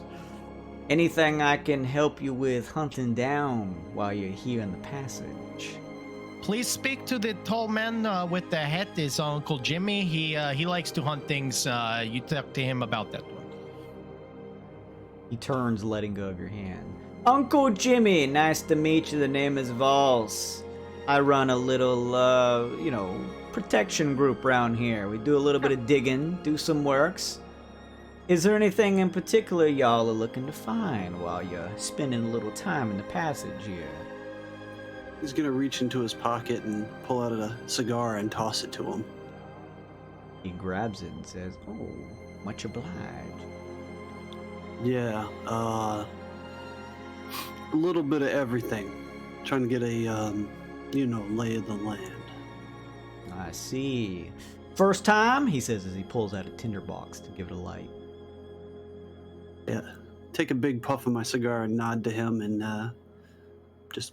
that's it. Just give him a nod in response. He lights it up and takes a big puff and says, "Well, I wish you all the best of luck then. Me and the boys will probably be around, so if you need some information, a little help along the way, if you have some troubles and would like to get an extra hand, don't be a stranger. Maybe we'll see each other in the future." Is there anything around here that only warriors would hunt down? Oh, You said something about hunting things, right? plenty of nasty critters, little boy, out in the passage. Very strange that you're coming here. Well, I'm out here to become a fierce warrior. Well, then I would say anything that you happen to run into that would like to bite or scratch or eat your faces off will be plenty fine for you to hunt, kill, and hold as a prize, my little friend. Oh, sounds rad. We will protect the child. Well then, I will take my 5 gold, he says, holding it up. Lift the gate, boys. Who's coughing up the gold? Oh, nice. I will do it on goodwill for all of my friends. I will pay the 5 gold. It is here you go. He takes the gold, and the gate begins to raise with a clanging steel as the chain pulls it up. Much obliged, friends. Stick around a while here in the passage. You may find some interesting things. Who is the other guy that was the gatekeeper still there? He's like leaning back, you can see in the booth, and like there's actually a lever that he's spinning around now to actually lift the gate. Lincoln just looks at him and says, You should thank your boss. He looks to you and sort of like raises an eyebrow, but then sort of cringes just a little bit, seeing that you're this massive sentient pile of bones. Thanks, boss. Jimmy's gonna tip his hat to him a little bit as he and gives him one of those just like big, monstrous, toothy grins as he rides by. Now I just might be a down-home country Durgar, but I'm running an extraction racket here, so hop up your 5 gold. He takes one more puff, this Durgar Valse, as you pass, and says, Be seeing ya. Have fun out there, kids. We shall see each other again. And you continue on through, making your way past the toll house. Lincoln kind of cranes down at a 90-degree angle, so he's at eye level with Forte, and says, Why did we not simply slaughter them? It's a great question. I feel a little I do not like the Draugrs. They're not nice people as far as I'm concerned where I was from, but I do appreciate you standing at my back there and making sure that I was safe. So I'll trust your intuition about wanting to turn them into more body for you, and we may do that in the future should they cause problems. If we made them into meat, they would not bother anyone else. It's very true, and we could also become in charge of the bridge and make a pretty penny. But... we just retire from the adventure and run the bridge racket. However, we have been given the opportunity by the muses to do this task, so that would be you guys. Turn the card around. Turn it around. We need to. It's called to pick our battles, so we will wait for another opportunity to make meat, as you like to say. Lincoln doesn't say anything. He just kind of cracks back up into position. I will definitely. Forte will definitely exuberantly talk to each one of these big scary people in the party about how thankful and happy he was that they're all ready to just throw down and kill people for charging us money. You let me be a nice person to them, and then when they are not nice person back to me, then we just kill them all and turn them into meat for Lincoln. Yeah. Now you see, Lincoln, Forte's got a point. You pick your battles, because I'm gonna pull out one more cigar and hand it over to Tyne and Bark and say, I know you guys got a nose for this. You smell this anywhere near us at night when these assholes come to, find us and help us, you'll know it's them. They won't have their little hut to hide into, and let's, maybe whoever's out here won't hear them scream out in the middle of nowhere when we make them into meat for our friend over here, That's a good point. Yeah, Uncle Jimmy is right. They did say they run protection, and it usually means pay up or else. So if they want to be surly people like I know Draugrs to be, then please turn them into meat for Lankin. The meat is not for me. Please turn them into meat for us, and then it will make Lankin whatever version of happy he has. Lincoln nods sagely, like you've pleased him. Yeah, death totem. Yeah, I like this. Yeah, make this big boy even bigger. I feel like I am 10 feet tall, like the other one over there. You have so many tall people. Jason, how do you spell that dwarf's name? Valse, like false, but with a V at the front. Valse. Valse. Okay. Thank you. Mr. Forte, sir, take this gold. You shouldn't have to pay for all of it. Oh no, I cannot accept right away because it's your first adventure. Yes. You're on a vision quest. You said a pilgrimage. Yeah. This is the first time I've been away from my village. Yeah. Okay, so you're going to want to hold on to that gold until you really need it. Right now, I'm the only one that doesn't like to eat people, apparently, according to all of the group that we have. So I was going to fork over the gold to make sure that those Draugrs did not die. Okay. I don't like to eat people either. Oh, you don't? You're not a big scary man? Because you're trying to become a big warrior. I was going to consider you jumping in with them and trying to turn these people into meat. Yeah, but we don't eat people. We just sometimes we like enslave them. Oh, just enslave them, don't eat them. Okay, so make them suffer for eternity rather than suffer while you eat them. That's perfectly acceptable. I understand your warrior culture there. I don't necessarily know where you came from. You kind of look like you like to hippity-hoppity a little bit, but when you become the warrior, just talk to the big ones that are big and scary because that's what you want to be. Okay. How much is Forte regretting going on this adventure? He's slightly panicked compared to being on a spelljammer. So, but he's definitely walking a little bit puffed up because he's got so many just like big like enforcers just ready to throw down for 5 gold.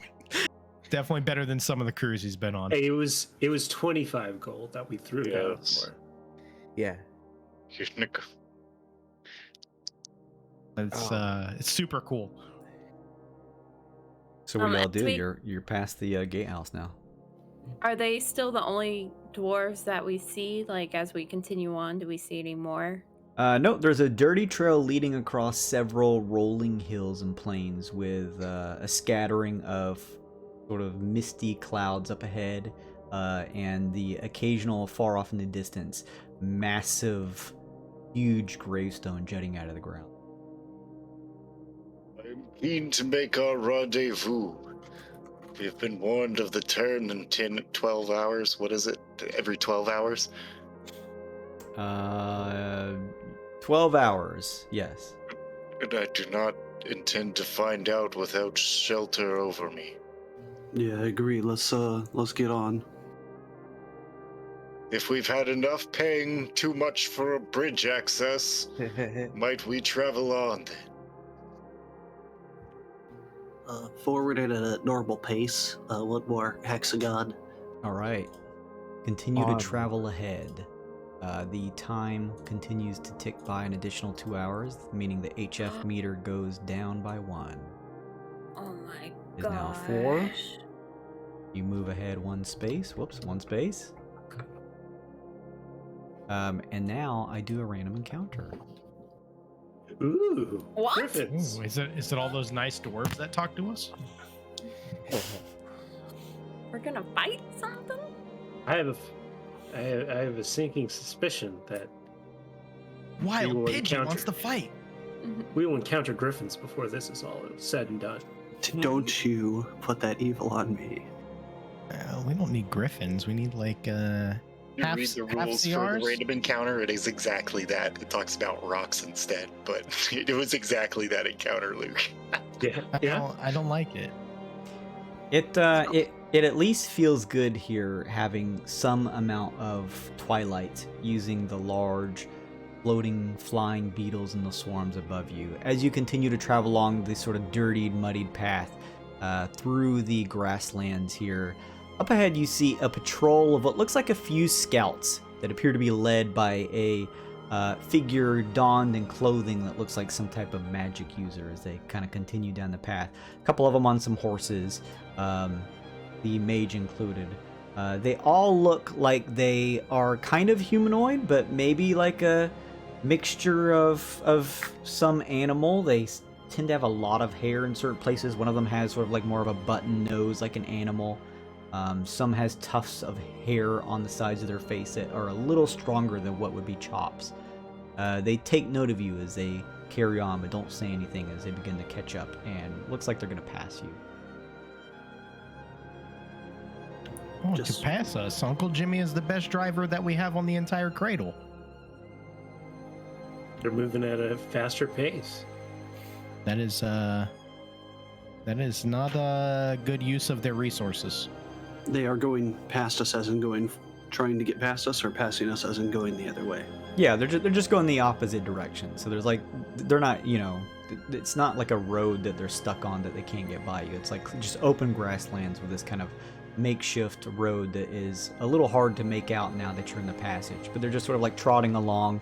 They take note of you but don't say anything and kind of pull to the side with their horses to pass. See, look, people come back from here. It's fine. We're gonna be fine. Do we talk to them and let them know about the not nice Draugrs, or do we kind of just let them be on their way, guys? So we let them be. Okay, that's a 1 vote for let it be. Anybody else? Shrugs. Anybody else have a good or a bad for them? I think we can let them go. We must move. Okay, don't talk to them at all. Just pull to the side, let them through, and we keep going. I'm just nodding my hat as they go by, and that's it. Yeah, they begin to pass. You can hear the plodding of the hooves underneath the feet of their horses.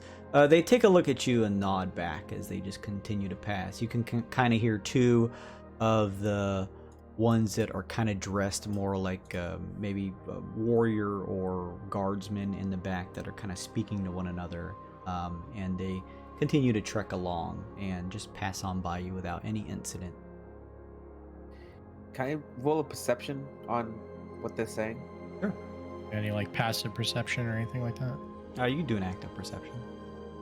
Tyne, you can just make out that they're whispering together in common, trying to place a bet on how much you all paid to pass through the toll. About 5 times too much would be my guess. About right. All right. They pass along. The encounter is ended. Forward. Forward again, okay. You press along. An additional 2 hours pass. It is now 6.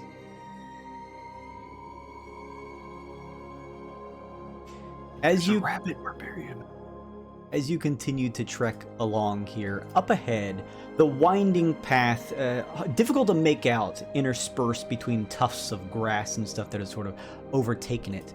But as it winds through the open fields here, you look up ahead and you are able to see a large lodge-looking house with what looks like an attached maybe stables, the top tiling covered in green, and the effects of what some of you may familiarize yourself with if you know and have seen them before, as this looks like the architecture of one of the 4 large factions in our homebrew world, the Sacred Serenitals.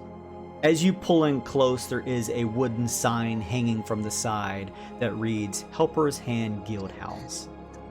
Within, there seems to be sort of like a large building that's a lodge and attached stables, and there's sort of like an ensconced circled like wooden wall built around, and you can kind of hear some commotion and stuff coming from within inside.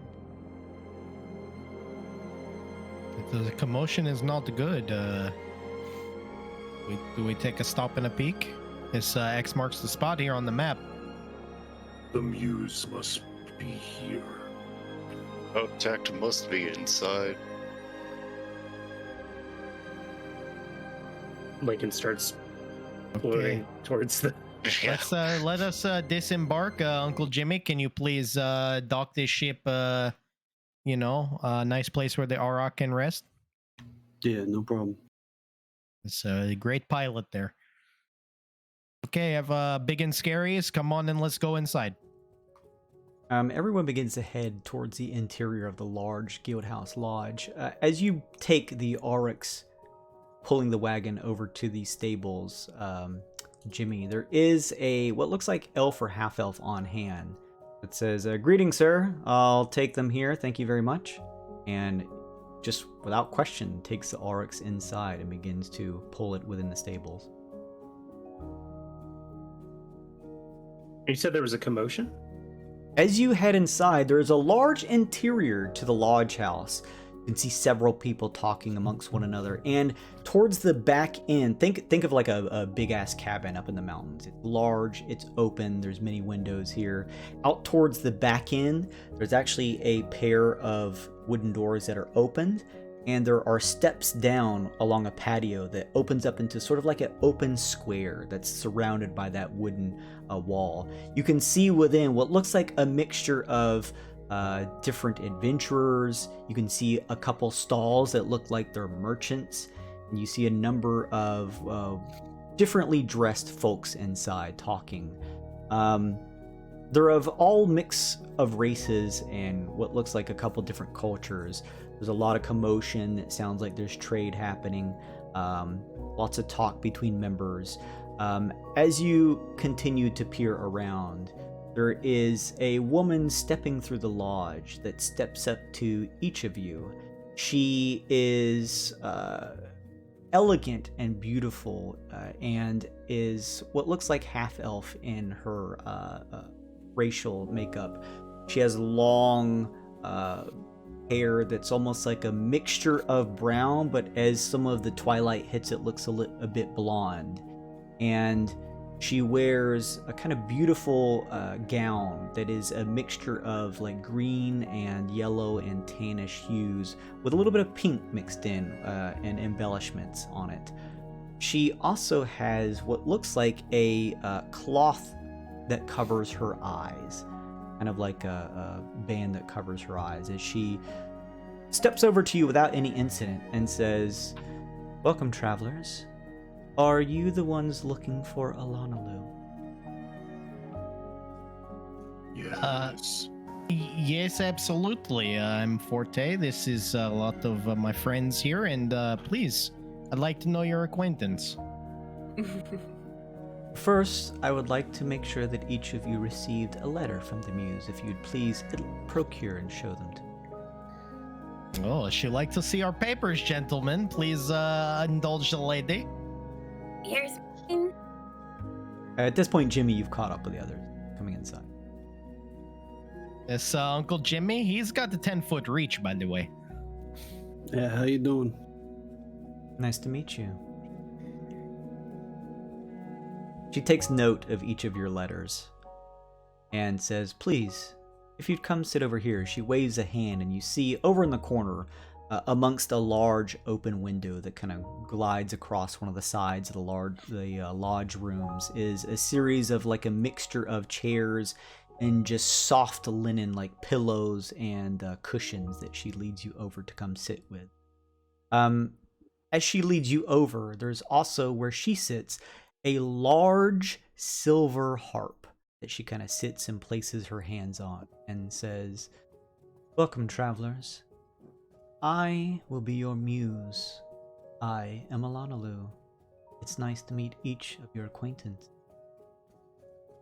I hope that your travel here did not see too much trouble." It's not so much trouble, just a little bit of annoyance. There were some the people on the bridge that were not very nice, but we were able to make it here without any other incidents. Very good, he says.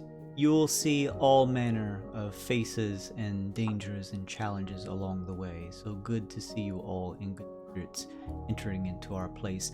Welcome to the Helper's Hand Guild House. you will be welcome here. There are many accommodations that you may find within our hallowed halls here, but first, let me speak a little bit about the reason that I brought you. Welcome to the Forlorn Passage. It is here within the passage that we see an attempt to keep an equilibrium of positive and negative energy. Radiance and darkness fills the passage. Though, admittedly, in recent times there has been a build-up of the darkness of the blight. Important for each of you in your task, as I have assigned you all to, in hoping that you could help me, to keep this blight at bay. I would ask that you travel across the passage to visit 4 of what are called the Radiant Wells that the Sacred Spindles have set up. These wells are a direct connection to a place called the Plane of Positive Energy, or the Plane of Life. It is your job to travel to each of these wells, and you will use a device that is currently being installed into your wagon to open or crack the well to leak out some of this positive energy so that it can suffuse the passage with some of its radiant power, helping to keep the equilibrium between light and dark in touch. All right. Lincoln just nods. If you are not aware, there are 4 major regions of the passage. You are in the first one, a place called Yorvale. You'll see many grassland and open plains here. Some would refer to it as the most comfortable of the 4 regions. With the swarm of insects and the giant gravestones. Yeah. Talk about your warm welcome. Beautiful insects. You heathen. I asked that Durnham would help you retrieve a map. Did you all procure that? Yes, I have it here. She takes the map and looks at it and says, I understand that it may sound strange for you all to go on whatever dangers that presented themselves to you to gather this simple, what looks like broken map, but this is in fact an arcane item, activated by the muse's song, she says, as she strikes a couple chords on the harp. As she does, the map begins to shift and change. Pieces. Now I see why they call it Helper's Hand. My goodness. A large portion of the map begins to stretch out further and Map further, acquired. going further across the roll of leather. And as she continues to pluck, it's almost like when you spill water on like a napkin or something and you can kind of see the moisture build up. You see that happen on the document, on the parchment area. But instead of just a wet portion, you see what looks like an illustrated version of the map that begins to come into view, and you can all see this. Ooh. Pretty. All of that with 2 plucks of the harp. That's very talented. That's correct, she says. Now, let me elucidate you on where the Radiant Well in this region is. You will always be able to use it as a landmark. Despite it being closed, there is still some energy that radiates from it. It is like a pillar in the distance. You'll also notice the Gleedokin love to fly over it.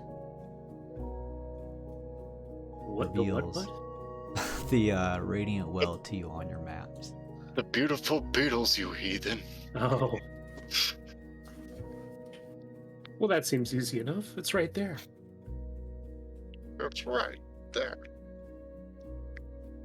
She says, you are more than welcome to head straight for the Radiant Well, though I would suggest perhaps spending a little time discovering what you can within the Yorvale region. There are many things to be discovered. Ma'am, do you have any, suggestions? I may have some, but first, let us talk about the harmony of the valley itself. There is an essence here in the valley, a thing called the harmonic flux that ebbs and wanes like a song. A limerick passes throughout the regions here. It is also what helps or hinders those who stay here within the valley itself. The more good you do, the more harmony you provide to those out there, the more creatures you put down that are dangerous, will make sure that this harmonic flux stays as high in terms of its equilibrium as possible. The device I am loading onto your wagon is known as a harmonic emitter. It weighs roughly 600 pounds, though I have enchanted it so that on your wagon it is weightless. This device will do many things for you. First and foremost, will always register a numerical value for the harmonic flux within the region. You will always be able to keep an eye on it. The lower it goes, however, the more dangerous things may become for you. So, if you come across those out there who are forlorn, those who need supplies, those who need help, try to help them. The more harmony, the more you keep this up and in good shape. Ooh, good thing we didn't murder those toll keepers then. I don't know. That could be could increase the harmony. Oh, that's true, actually. They also made a killing, so. No one likes taxes. She plucks a couple cords and says, I believe Durna may have also given you a draft animal along with a token included with it, correct? Yes. The bookkeeping, that's my job. He shows her, hands her the coin. What's she asking for? If you hold it up, she just smiles and nods, even though she has this sort of like blindfold on, and says, yes, very good. This will be your key to making sure you can use the current draft animal that you have. Though keep in mind, you'll want to keep these tokens on you. You may come across more within the several regions. They are your key to switching your draft animal should you decide that one may fit a particular situation better than the others.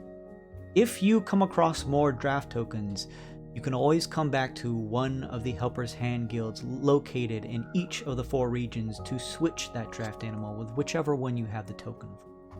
Sick. Very good.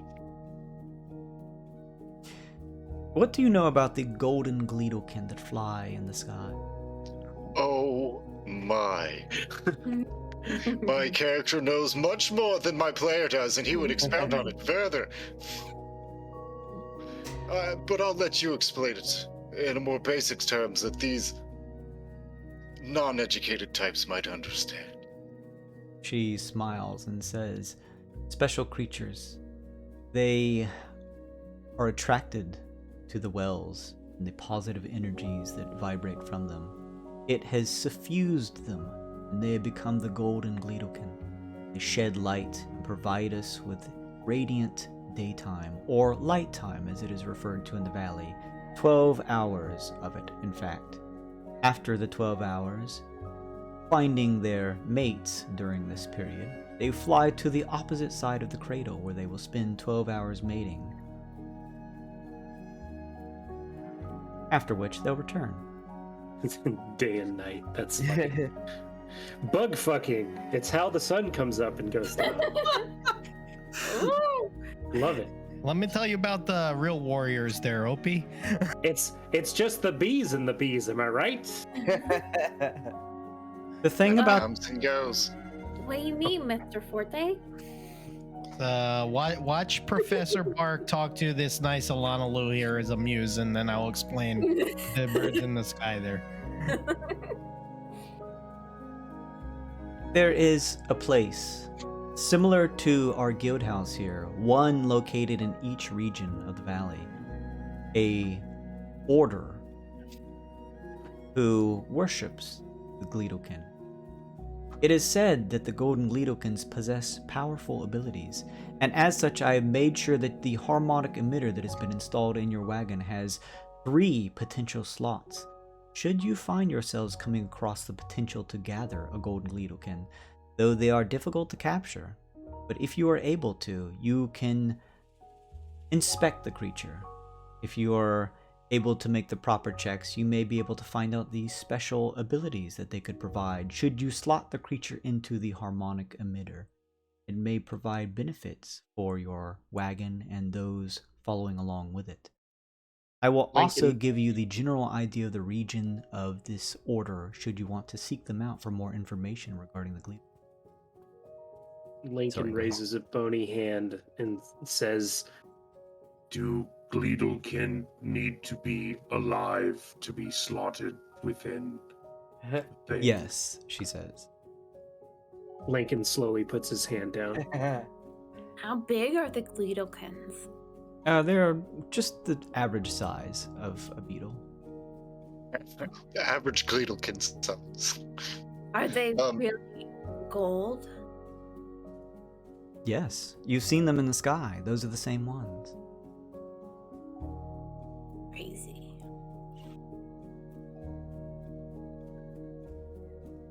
So she's highlighted this highlighted area on our map is where we might be able to find one of these Gleedlekin then. Mm-hmm. That's correct. Got it. Oh, okay. That's it's not. Wait. Okay. So is this the place where we can turn them in? Is the helper's hand? No. She said the order that could identify them and tell you more about them is located in the general vicinity that she's pointed out for you. Okay, but not necessarily a Gleedlekin. No. Okay. A place where you can turn them in. Maybe somewhere we visit after we've discovered a Gleedlekin or two. I can't tell you how excited I am. You will find many amenities here. I would suggest you go and take a look at all of them yourselves. But a personal quest that I could give you, something that you could finish and come back for a reward. I have 3 muse trainees that I have been trying to keep an eye on, though they have left my watch. I'm unsure of their whereabouts and want to maintain their safety while I continue to train them. Riff, Cord, and Strum. They should be somewhere here within the region, though I do not know exactly where they may be. I would search the region and see if you can locate all 3 of these members and tell them to come back to the guild house ASAP. What was it that they were doing that they became so lost?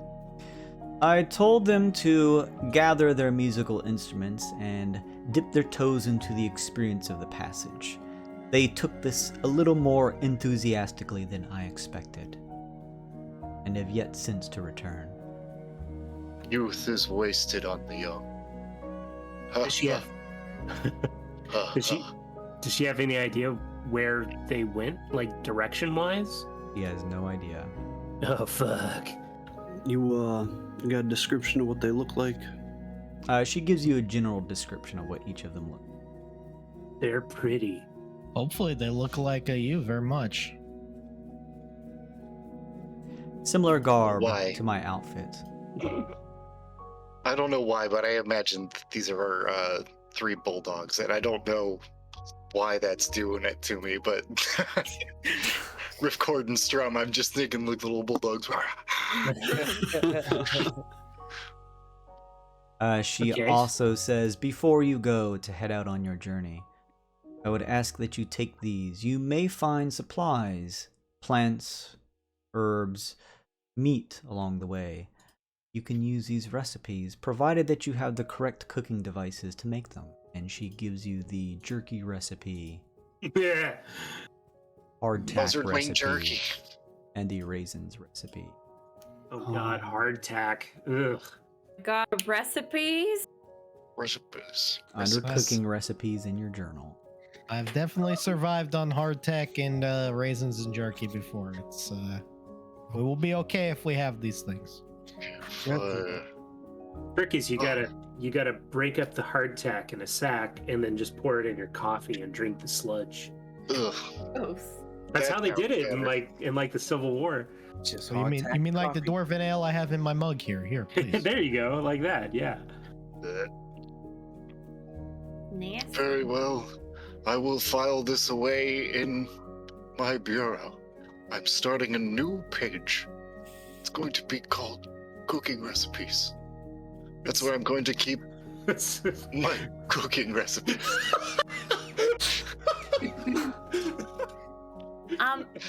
Miss Alana Lou, ma'am.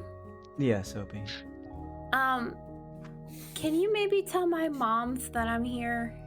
Sit. I mean, I'm not supposed to really come out here, you know. So they just might want to know. Is your family close, OP, or far away? How close are you? Where do you live compared to this passage? It wouldn't be too far away, because I mean, Opie hasn't been on his pilgrimage for too long, and it's just like been him, like traveling. So it probably wouldn't be too far away if that works. He'll smile softly and say, "That may be a little difficult with me located here within the passage, but Opie, I will do my best to send a message." Oh, of course. Thank you, ma'am. Now for the rest of you, the amenities here at the guild house. You'll find room and board for 5 gold pieces. You can rest for up to 24 hours. You'll find spare wagon parts, wheels and axles should you need them. The guild house also serves as a social hub. You may find travelers mingling here in between their own journeys, sharing their stories and rumors they've heard along the way. You may even see characters you've already met along the journeys as well. There is a quest board that carries various tasks for those brave enough to take part for their rewards, located out in the open courtyard behind the lodge here. Of course, there's the stables, and I've already spoken to you about the draft exchange. And finally, within the open courtyard, you'll find an area, a similar place that sells the spare wagon parts, where there are wagon upgrades, should you be able to afford them. You probably can't yet. I think we will skip that for the first day, but we appreciate knowing that they're there. There are also a couple vendors here. You can almost always expect some type of adventuring supply to be stalled outside, but you may also find 2 others, depending on the time of day. Do you have that written down for us somewhere, Jason, or? If you are ready to go take a look, I can... Is it like exotic stuff? I mean, we can do shopping between sessions. I mean, yeah, that's fine. It's up to you guys. I want to see it. I find it really tedious to wait for 6 people to go through. I'm quick, Kyle. Lankin goes over and looks at the thing. Go ahead. Fine. Okay, really quickly, I will show you the available merchants for this day that are there. I'm bored. I'm already bored. Kyle, you have to fill out the quest log before you leave the main hub. Look, we got the professor, we got the 13-year-old kid, we got the Pokeballs, we gotta stop by the Pokemart before we go on Pokemon, man. Come on, let's go. We gotta get our potions so we don't die out there. I literally make potions. Yeah, let's check out stores. I want to look at the message boards, or the quest log board. Yeah, Opie is like immediately going to the quest. Yeah, same. The 3 available shops are these. I'm posting into the chat. The Adventurer Supply. There's these are stalls that are mobile and are sort of like set up with either horse or donkey pulling them. You see the occasional aurochs as well. There is a music and games shop. And finally, today there is set up a temple shop. Neat. This is a good website. Okay. Yeah, this is a really good site. Like the external. They raised it for 1,000 gold. That's Was that it? There is one thing that the Adventurer Supply Shop does not have Yeah. rations. Oh. Well, fuck to sell you. How dare they, dude? Well, what kind of adventure supply from? Right? That's very suspect. How could the adventurers not want the ration? I think they probably expect that if you're going into this place, you're self-sufficient enough to. I disagree. Part of being an adventurer is finding food when you can. I'm gonna look the group. I'll run and bite first, but I'd like to look for a maybe a nice hunting quest. That's okay with you guys, yeah? You head outside to the questing board to see what's there? Yes. All right. At the questing board, you find a couple different quests here. There is a note from what looks like a village herbalist that wants some monsters cleared from an area known as the Stone Garden. Stone Garden. That must be further than our map is. No. Unless it's just not labeled on here. Yeah, I it's was not. gonna say, So here's the thing. You have your map here. You can see a couple things marked, like the Wildwood below, the Raised Field, Slumber Gloom. There is a lot more icons on this map that I've yet to reveal to you because you have not discovered them yet. Ooh. You will discover them by going. For example, the Scuttle Shrine that holds the Order of the Gleedokin is somewhere within this circle that I pointed out to you. But you'll have to find where it is, similar to the other places you may come across here on the map. It's within the circle. Well, that's what that purple circle is. I thought it was like a visual bug. yeah. Like a visual bug? I thought those were those guys were that she lost. No, they're lost to the wind. They're all over the Where they place. are. The purple circles where the bug identifiers are at.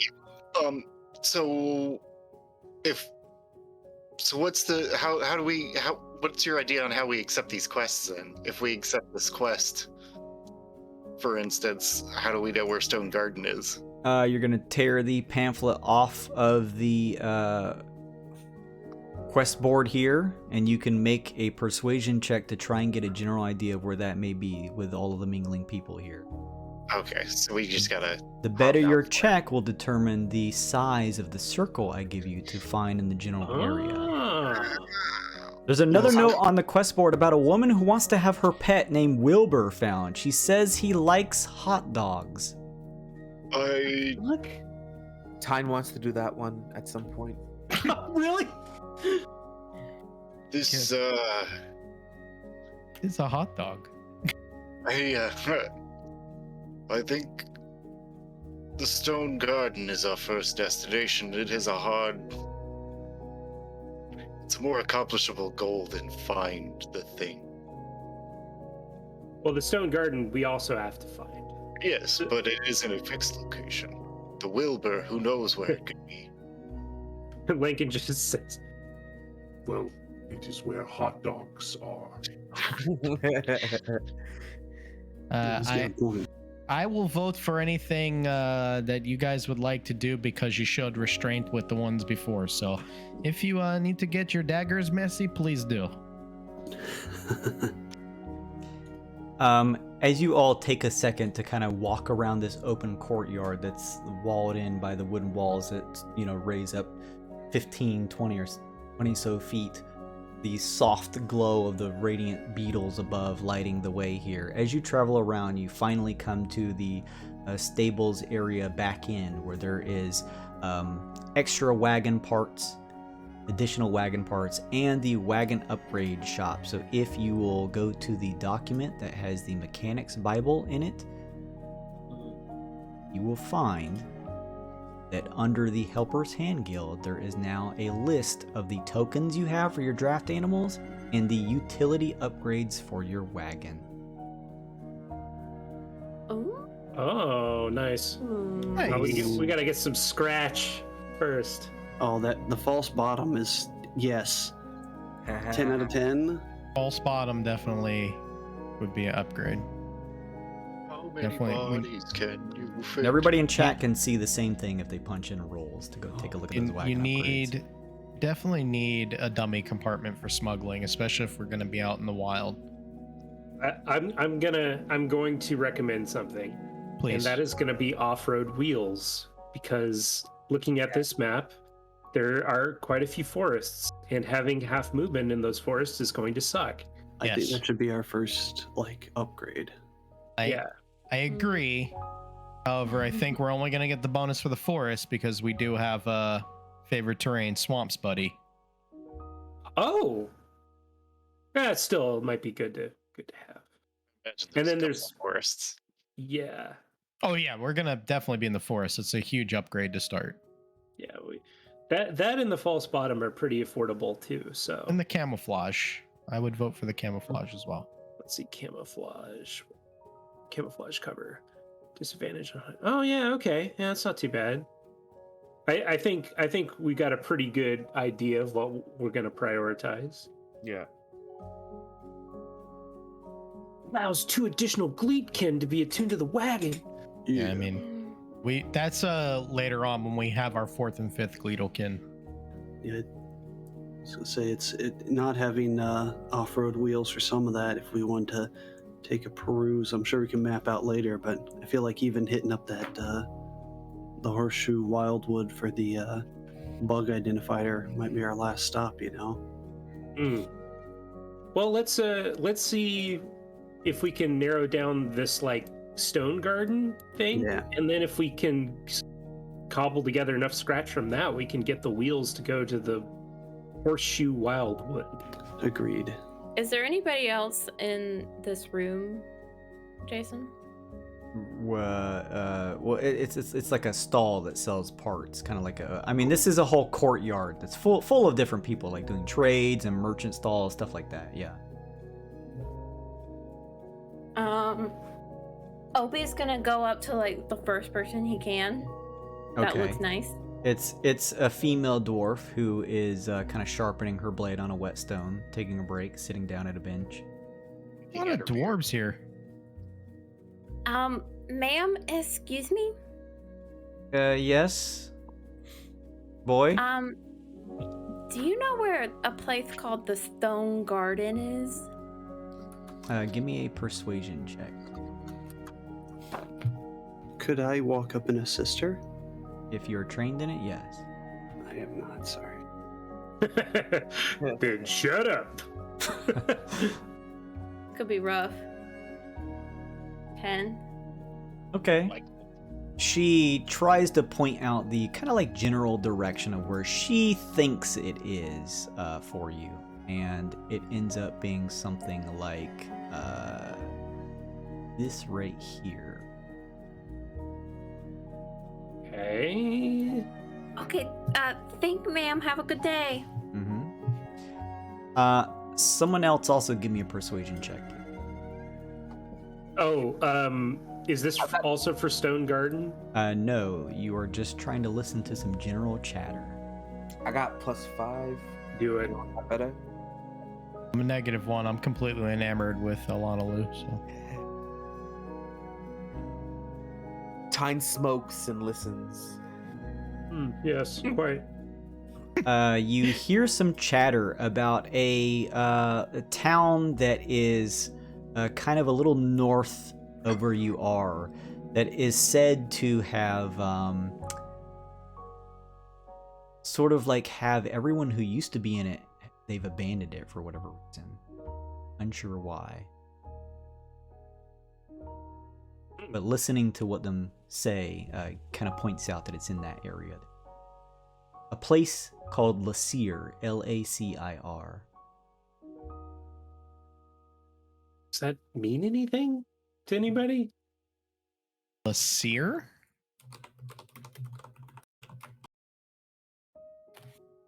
C-I-E-R? What was it? Lacir. Oh, you got it. Oh, okay. Got it. Cool. Thank you. Yeah, feel free to mark the map however you want. You may also want to make a little mark on the squares you've already visited, because here's the thing, like I said, Some of these squares may have places for you to discover on it, so you may want to keep an eye out to be like, all right, we've already been to that hex. We know there's nothing there. I'd like to, if I have a chance to walk around maybe the bar area, Sure. and either listen in or see if there's any hunters, like actual hunters around, and see if I could try to talk to them. Plenty of them. Yes, a lot of these people look like adventurers, people looking out for items, and quite a few hunters, kind of bearing pelts that they slap down at a merchant and trade some gold for, stuff like that. If I see a small group, I'd like to, assuming it's not too much, buy a small round of drinks for them and set them at the table, since I'm not very persuasive, and just ask a few questions. Sure. That'll give you, yeah. Go ahead and ask your question. They happily sit down with you to trade for a talk for a couple minutes before they head out. Alright. So, you guys look like you've seen quite a few battles. You've hunted quite a few things. What's something that's really, really out there, like something really unusual, something you wouldn't see anywhere out in the Twixt, no? Two of the half-elves kind of look to one another, lean in and say, "We've heard talk, let's say rumors, plenty of strange creatures here in the passage, but one such story of a massive creature looks like an ostrich, something from what some people say another place of existence come here to torment those who walk through the passage. Several eyes on stalks this thing had. At least that's what the stories say, of course. An ostrich with eye stalks, is he saying? And what do you guys, what have you been hunting out here, huh? Lots of simple game here. Deer, simple stuff that doesn't give us too much trouble. Quite a few all mirage. Easy stuff. We'll say, would I know what non-mirage is? Sure. Yeah, that's up to you. I'd say you probably do. Captain Cryptid over here on the spot. It's Jackalope. It's Jackalope. I mean, I was going to be a druid. No, that's good. All right, thank you guys. Good hunting. Good luck to you out there as well, they say, with a hearty smile as they take another swig. Insight. Could I take an insight check on that just to see if they were pulling my leg? Sure. 17. Ooh, good. Despite the kind of cold nature of trying to survive out here from your initial impressions of like the toll house and stuff, at least the guild house here seems to be full of people who are at least willing to, as the front sign describes, help one another out. A nice refuge in what seems to be an otherwise dangerous place. Good deal. I mean, passively just kind of relay that what I heard to to the group. Yeah. Woo-loo. Sure. Anyone else want to do anything? Anybody want to buy anything? Anyone want to chart anything out before we kind of wrap the session up? Well, surely someone must know where Stone Garden is. Right, Stone Garden? Yeah, Stone Garden. So if we keep on making checks against it, can we shrink that radius, or? The basic mechanic, Amanda role-played it out, but the basic mechanic is like you go around with a persuasion check to gather as much info as you can, and that check determines the size of the circle. Yeah, that's what I'm asking. So, can I reduce it further, or is that it? No, just one check for each. Just one, okay. Anybody have like a tent or anything in case it rains? No. Opie would like to buy a tent. Okay, you buy a tent. What is this? Low, high? What is this? What? Where? Cost, norm, low, high? Are we just doing normal cost? Yeah, normal cost. Okay, so 2 gold. Yeah. That's a good idea, kid. If we got room, I'd like to buy a second one. Sure. Buy a tent yourself. Yeah, I went camping once. It was intense. How many bodies can you fit inside of a tent? That's not a joke. How many bodies could you fit in that tent? Two people. Okay. How much were they? I'll buy it. Lincoln nods sagely. 2 gold. Good line of questioning. Lincoln, you good out in the elements, buddy, or you need to sentry inside of a tent? Why would I be inside of a bag? That's a good question. Since you guys have it up, how much are they? So I just take it away and put it on my. 2 gold. Thank you. 2. I want to ask around. I think we got the answer. But for my perception check, I want to learn where maybe there are some Gleedlekin spawning points, meeting points. Okay. If there's sure. somewhere where I could go and observe them up close. I've traveled so far. Sure. It's actually heard- in universe appropriate for spawning points. Yeah. Ew. I know of the Radiant well, but mayhaps they appear other places. Sure. And what did we say? Persuasion only? Yeah, you can do that.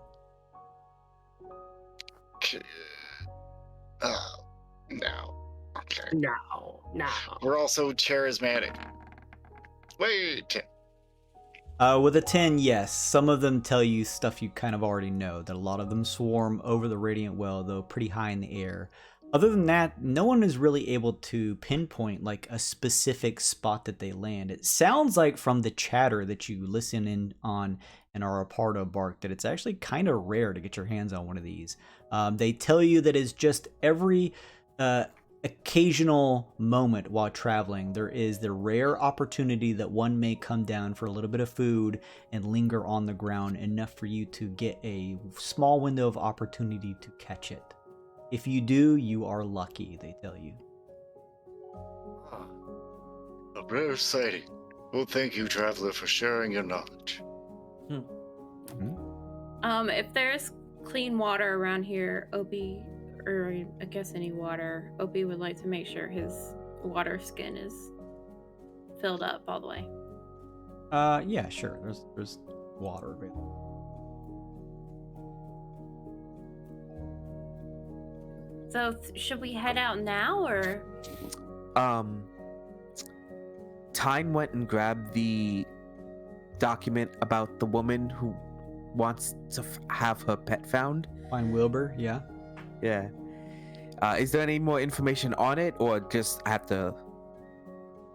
No information other than that. She has Okay. no idea Wilbur is, but she says you could lure him out maybe with some hot dogs. He loves hot dogs, the note says. Tyne walks up to like the biggest like grouping of people, wherever the largest grouping is, and just sort of goes, "Where are hot dogs?" Lincoln also be here. They sort of like turn to look at one another and then look back and are like, I mean, We require hot dogs. there's like a female shifter who's like, most people make their own food out here. I don't know. Do you make hot dogs? Where is the hot dog maker?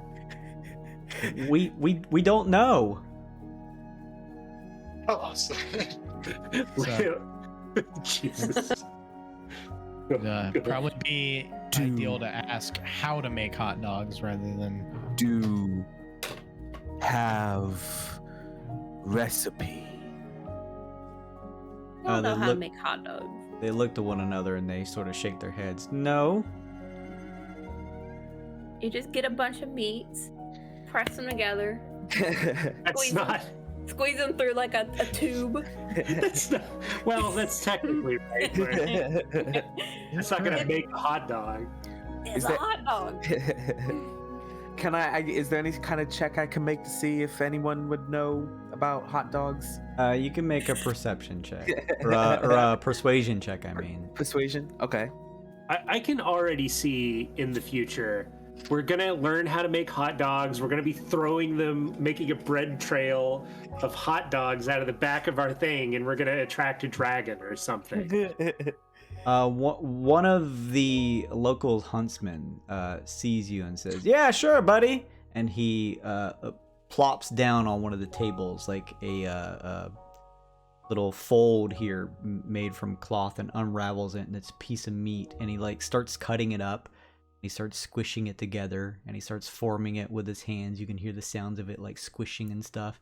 And he runs it around one end, runs his hand over the other end, and holds up like the barest facsimile of a hot dog and says, "That's what you got right there. Hot dog, my friend." Tyne reaches out and tries to take it from him. He's like a little thrown off that you just take it, and then just sort of like shrugs and said, "Sure, buddy. Make sure and cook it first." He laughs. Tyne turns and walks back towards the wagon. We must find Wilbur. And then just walks back and kind of studies the hot dog, try to so he can recreate it. It looks like meat squeezed together to form a hot dog. This is gross. Hey, Professor. Yes. Yes. He looks over to Tyne. You ever met anyone like that before? I mean, yeah. I'm a scholastic. That's most of the people I know. Oh, okay then. Holy shit. He just walks away. Are there Did any? Did you Okay. find out where Wilbur might be? Me? No. Who was looking for Wilbur? Yeah. No, that was Tien R and I were asking how to make hot dogs. What? So No, they don't know. Their note doesn't display any information. Produce the meat. Time R. There's not any grungs here, are there, Jason? Roll me a high or low d20 and call it before you do it. Hold on, let me put it up first. Let's say hi. Oh. No grungs here right now. Okay. Well, then I guess we'll just walk around the forest throwing hot dogs and calling for Wilbur. Wilbur. So, Jason, is it daytime right now? Daytime? Yes, it is technically considered daytime. You may notice there is a yellow encircling around the watch or timekeeper on the map, signaling that it is daytime. Okay. And then, who did Durham warned us or something? Durham? I mean, a lot. He warned us about a lot. And very little at the same time. He said told everything's you. dangerous and we're all gonna die. Your Yeah, point, what do you mean, Amanda? he told you there's a big shift between times during your stay in the passage. So Okay. you're not sure what that means. Well, we still have a lot of daylight. Maybe we should just head out, sleep in the woods. Yes. Yeah, we're close enough to town too. We can get a little bit out. Where do you guys want to head first? Stone Garden, Lacier, looking for the Gleekin people or whatever. These all seem very dubious first trips, if I'm honest. Lucia may have clues.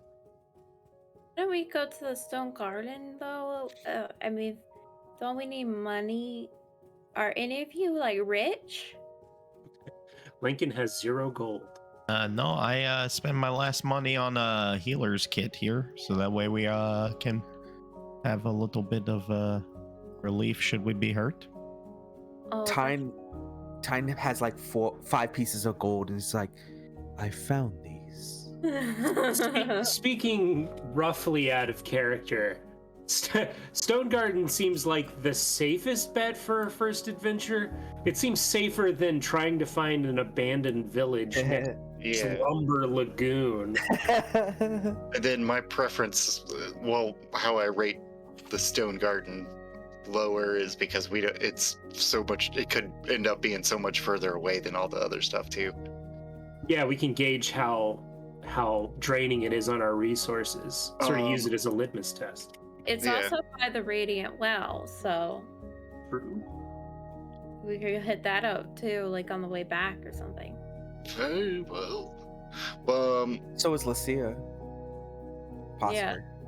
So it's like you go the farthest point away, and then you like work your way back. I like that. I agree with that. So We'll have a simple majority. Everyone thumbs up for Stone Gardens, thumbs down for Lucia.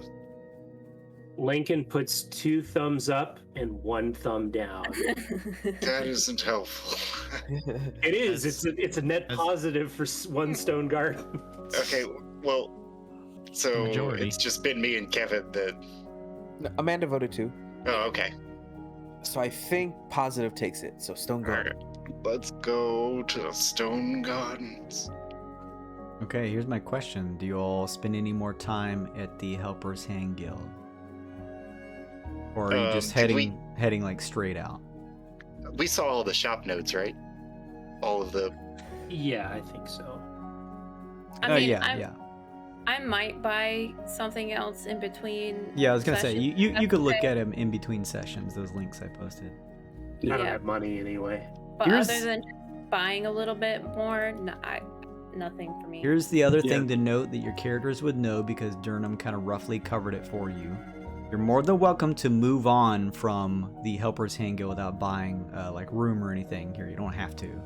But just keep in mind, you can move 4 squares at a normal pace in a 24-hour day without incurring any negative things like exhaustion or anything like that. So after one more movement of a square, you'd have to rest for the rest of the whatever 24 hours it is before you're keeping on.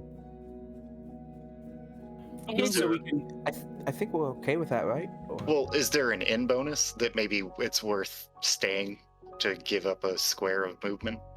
You imagine that the fact that they are probably relatively comfortable beds inside, that it's probably nicer than staying out in the wood.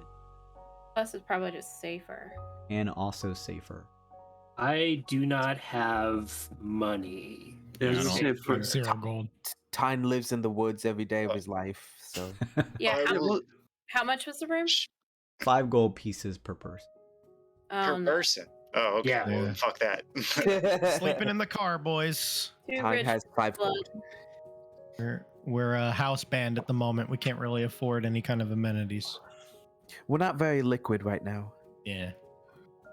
Let's push ahead. We're not gonna go too long. Let's push ahead one more square, and then I think you all are gonna sleep for the rest of the time, right? Or just like I rest. think so. Yeah, it sounds good. Let's do that, and then we'll pull the session to a close because that'll be kind of a good place for me to do some stuff.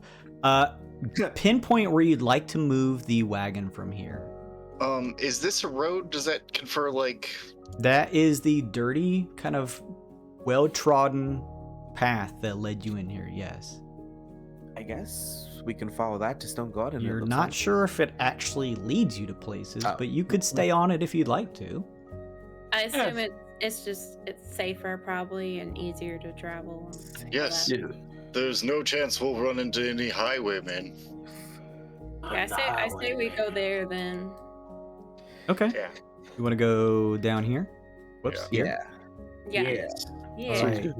Alright. That's 4 hours, so go ahead and mark another point off the HF, Amanda. Yeah, man. It is now Yeah, 8. Amanda. We're at 98. What happens when we get to 0? You just die. don't want to get to 0. We died much. It's in the rules. Much earlier than that. Okay, I'll read the. Okay. It was a lot, One. Jason. Yeah. Reading the card lets I you know know. what the card does. It'll be something good for you all to take a look at in between this session and that session. All right, hang on just a second. Don't pay attention to this. I'm just looking at some stuff. I'm paying Pay attention no to it. attention to the man behind the curtain. That's got to be either good or bad. It's got to be one of them. I can almost guarantee it. Almost. You're gonna love the way you look. You might. Good people on both sides.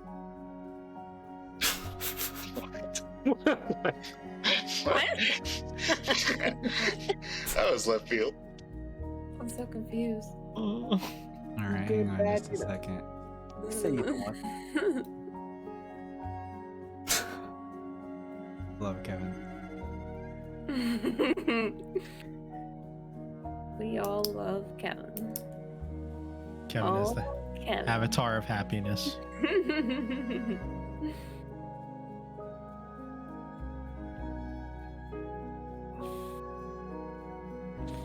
What you looking up? I'm just doing some stuff. Hang on. It's just I seeing don't how- like it. This is an how this is much an we die for open-ended a 60. campaign. Yeah, this is an open-ended campaign, so it may take me a little bit to set some things up. So give me just a second. Sit back, relax, and listen to the sultry sounds of the music here. 60 is light heresy, so 8 D10 dragons in their path. Wilbur is a dragon.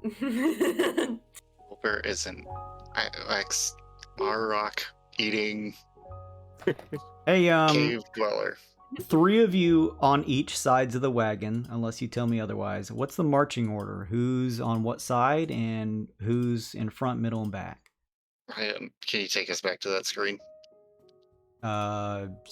Yes.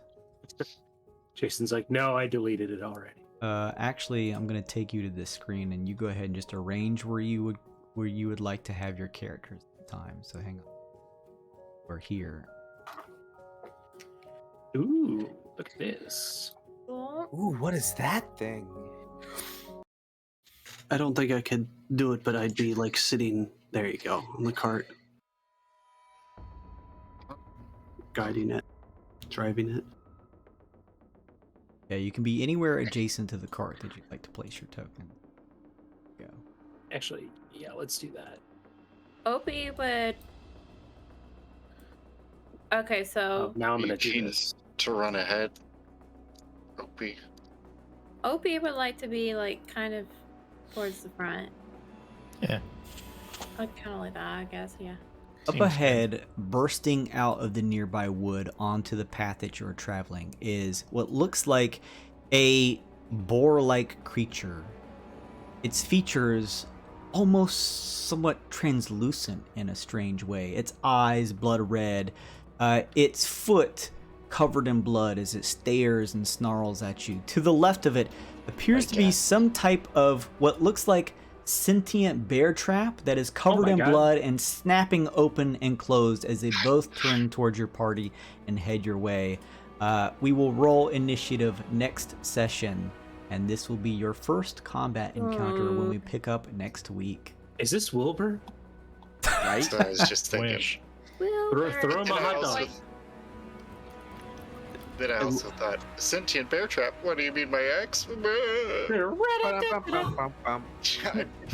look to the group and say, looks like meat's back on the menu, boys.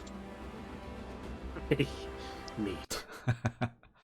It's what's for dinner. So yes, that is the end of this session. We'll come back next week and start the first combat of the session. See how some of your abilities work now that some of you may have tuned your characters from our kind of pre-campaign episode. We'll get to see Amanda stuff for the first time. Thank you everyone in the chat for hanging out with us. That's so awesome to have you all. Thank you so much, Pymathis, for the follow. Thank you for the resub, Queen Gore. Thank you, Lilabot, for the follow. Iron Nat.